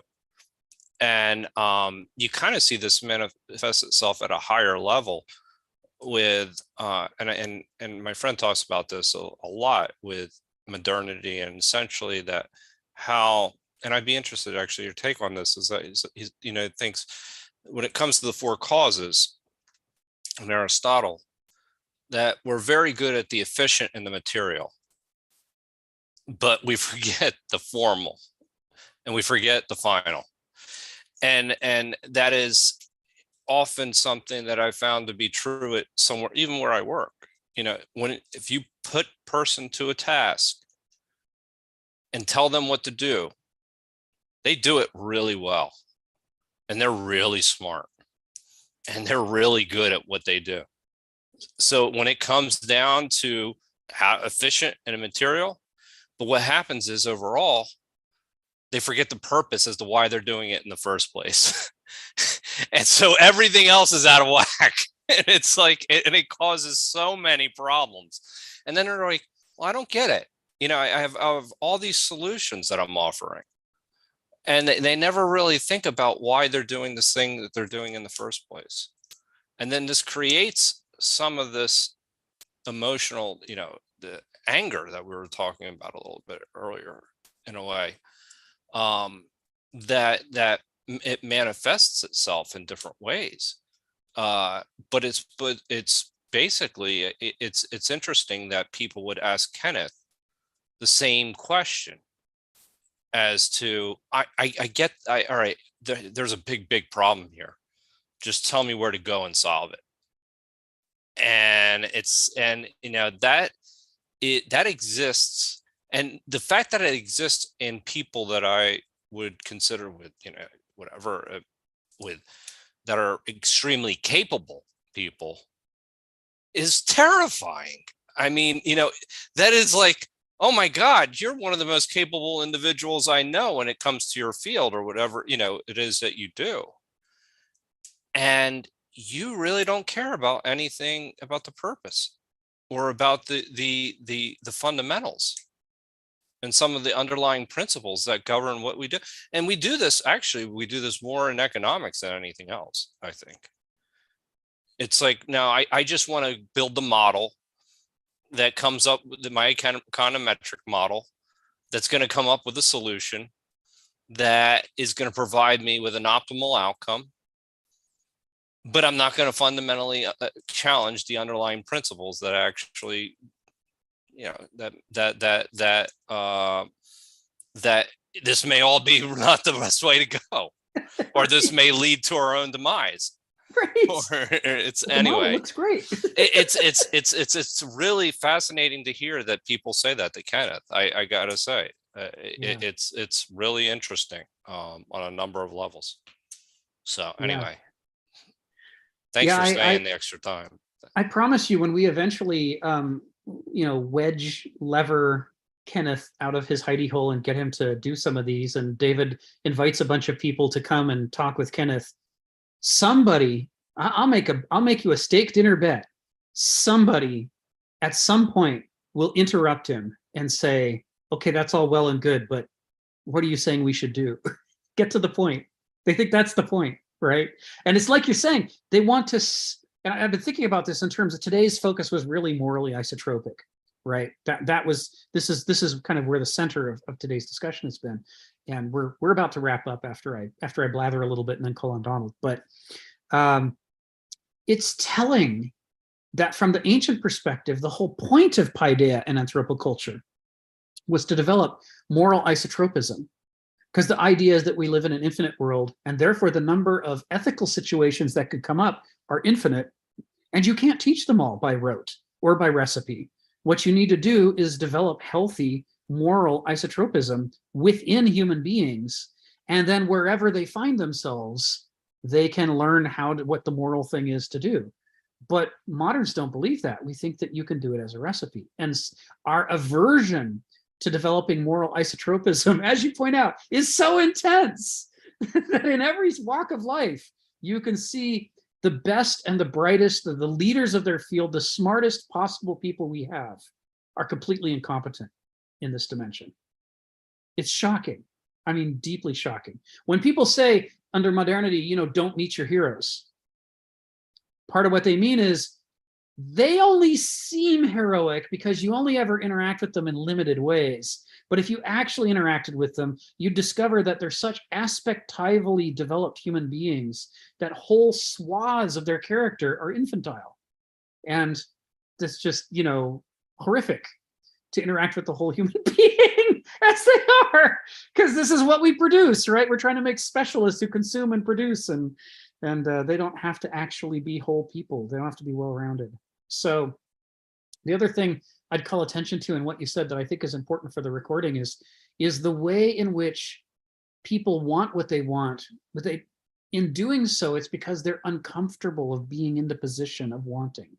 In the same way that a domestic violence person is uncomfortable being angry and lashes out immediately to try to end the anger, violently if necessary, so that they don't have to feel angry, because the anger hurts them. It terrifies them too. They're too incompetent at anger. This is what's been cultivated in us to make us the perfect consumers, but with our desires. This is what you're pointing out, right?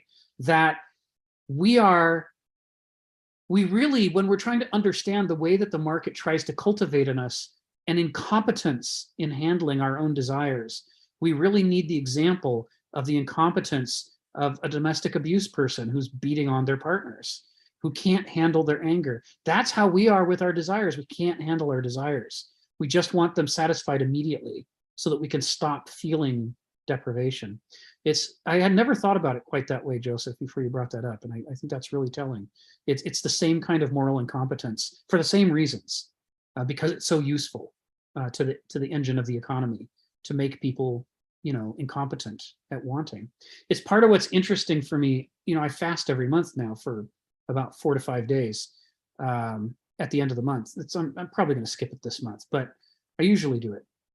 And part of the reason is because it's so interesting to be hungry, but not to have my life in any danger. I'm a well-fed human being. I could go a lot longer than 5 days without eating, without any health problems at all. In fact, quite the contrary. 5 days without eating is really good for me on a health level. My blood sugar improves, my blood fats improve, my weight, everything about my health gets better over the course of the 5 days. But we're cultivated to be terrified of hunger. When we talk about hunger, we always talk about it as you're on the edge of death in a desert, crawling. Won't somebody give me a drop of water or a fragment of food, or I'm about to die? That's how we imagine hunger to ourselves, because we're so uncomfortable being in a position of desire or want. And we don't understand that we're supposed to sometimes be in a position of desire or want. It's a dialectical relationship. The wanting and the fulfilling of the want are both supposed to be parts of our lives. It wouldn't be a perfect life if we could eliminate want by always immediately having what we want. And Heraclitus says as much, right? And of course, we always have talked about it from the perspective of, well, that's because we want the wrong things. But what's interesting, and it comes out of what you said, that's why I'm dragging us on a few minutes over, David, I'm sorry. That's why it's so interesting to me to think about it from this other angle, because I can't prove that Heraclitus didn't also at the same time mean it the way that you just said it. That the act of desiring and wanting itself is something that we have to grow competent at. And if we are always terrified of our desires and wants to the point of needing to fulfill them instantly, it means that we become incompetent at the process of wanting. It's the thing that we have the least, it atrophies in us. And therefore it rules us and we become slaves of it. To be able to hold a want within ourselves side by side with not having it, and to continue in that state, not unto death or illness, but to continue in it in a healthy way, I think Heraclitus would say is a normal part of being a mature human being. When you look at all the other things that he talks about on related subjects, and somehow it escaped me as being a part of that critical set of fragments from him. So I'm going to be looking at Heraclitus differently from now on, thanks to you, Joseph. Thank you. Thank you. And Donald, and then we'll wrap up. Go ahead, Donald. Yeah, Joseph, you made me think. I don't know whether Kenneth runs a state, a corporation, or an army, but sign me up. You know, I could work in IT or something. Scheduling trains, probably. No, actually what I want to say is we all hope when we're faced with, like, I think they cause kind of a moral crisis for us, situations like Nazi Germany or communist Russia or whatever, that, well, we would have the courage to stand up and resist. And indeed, that would be nice. But courage as a virtue, I think for the Greeks, comes much earlier.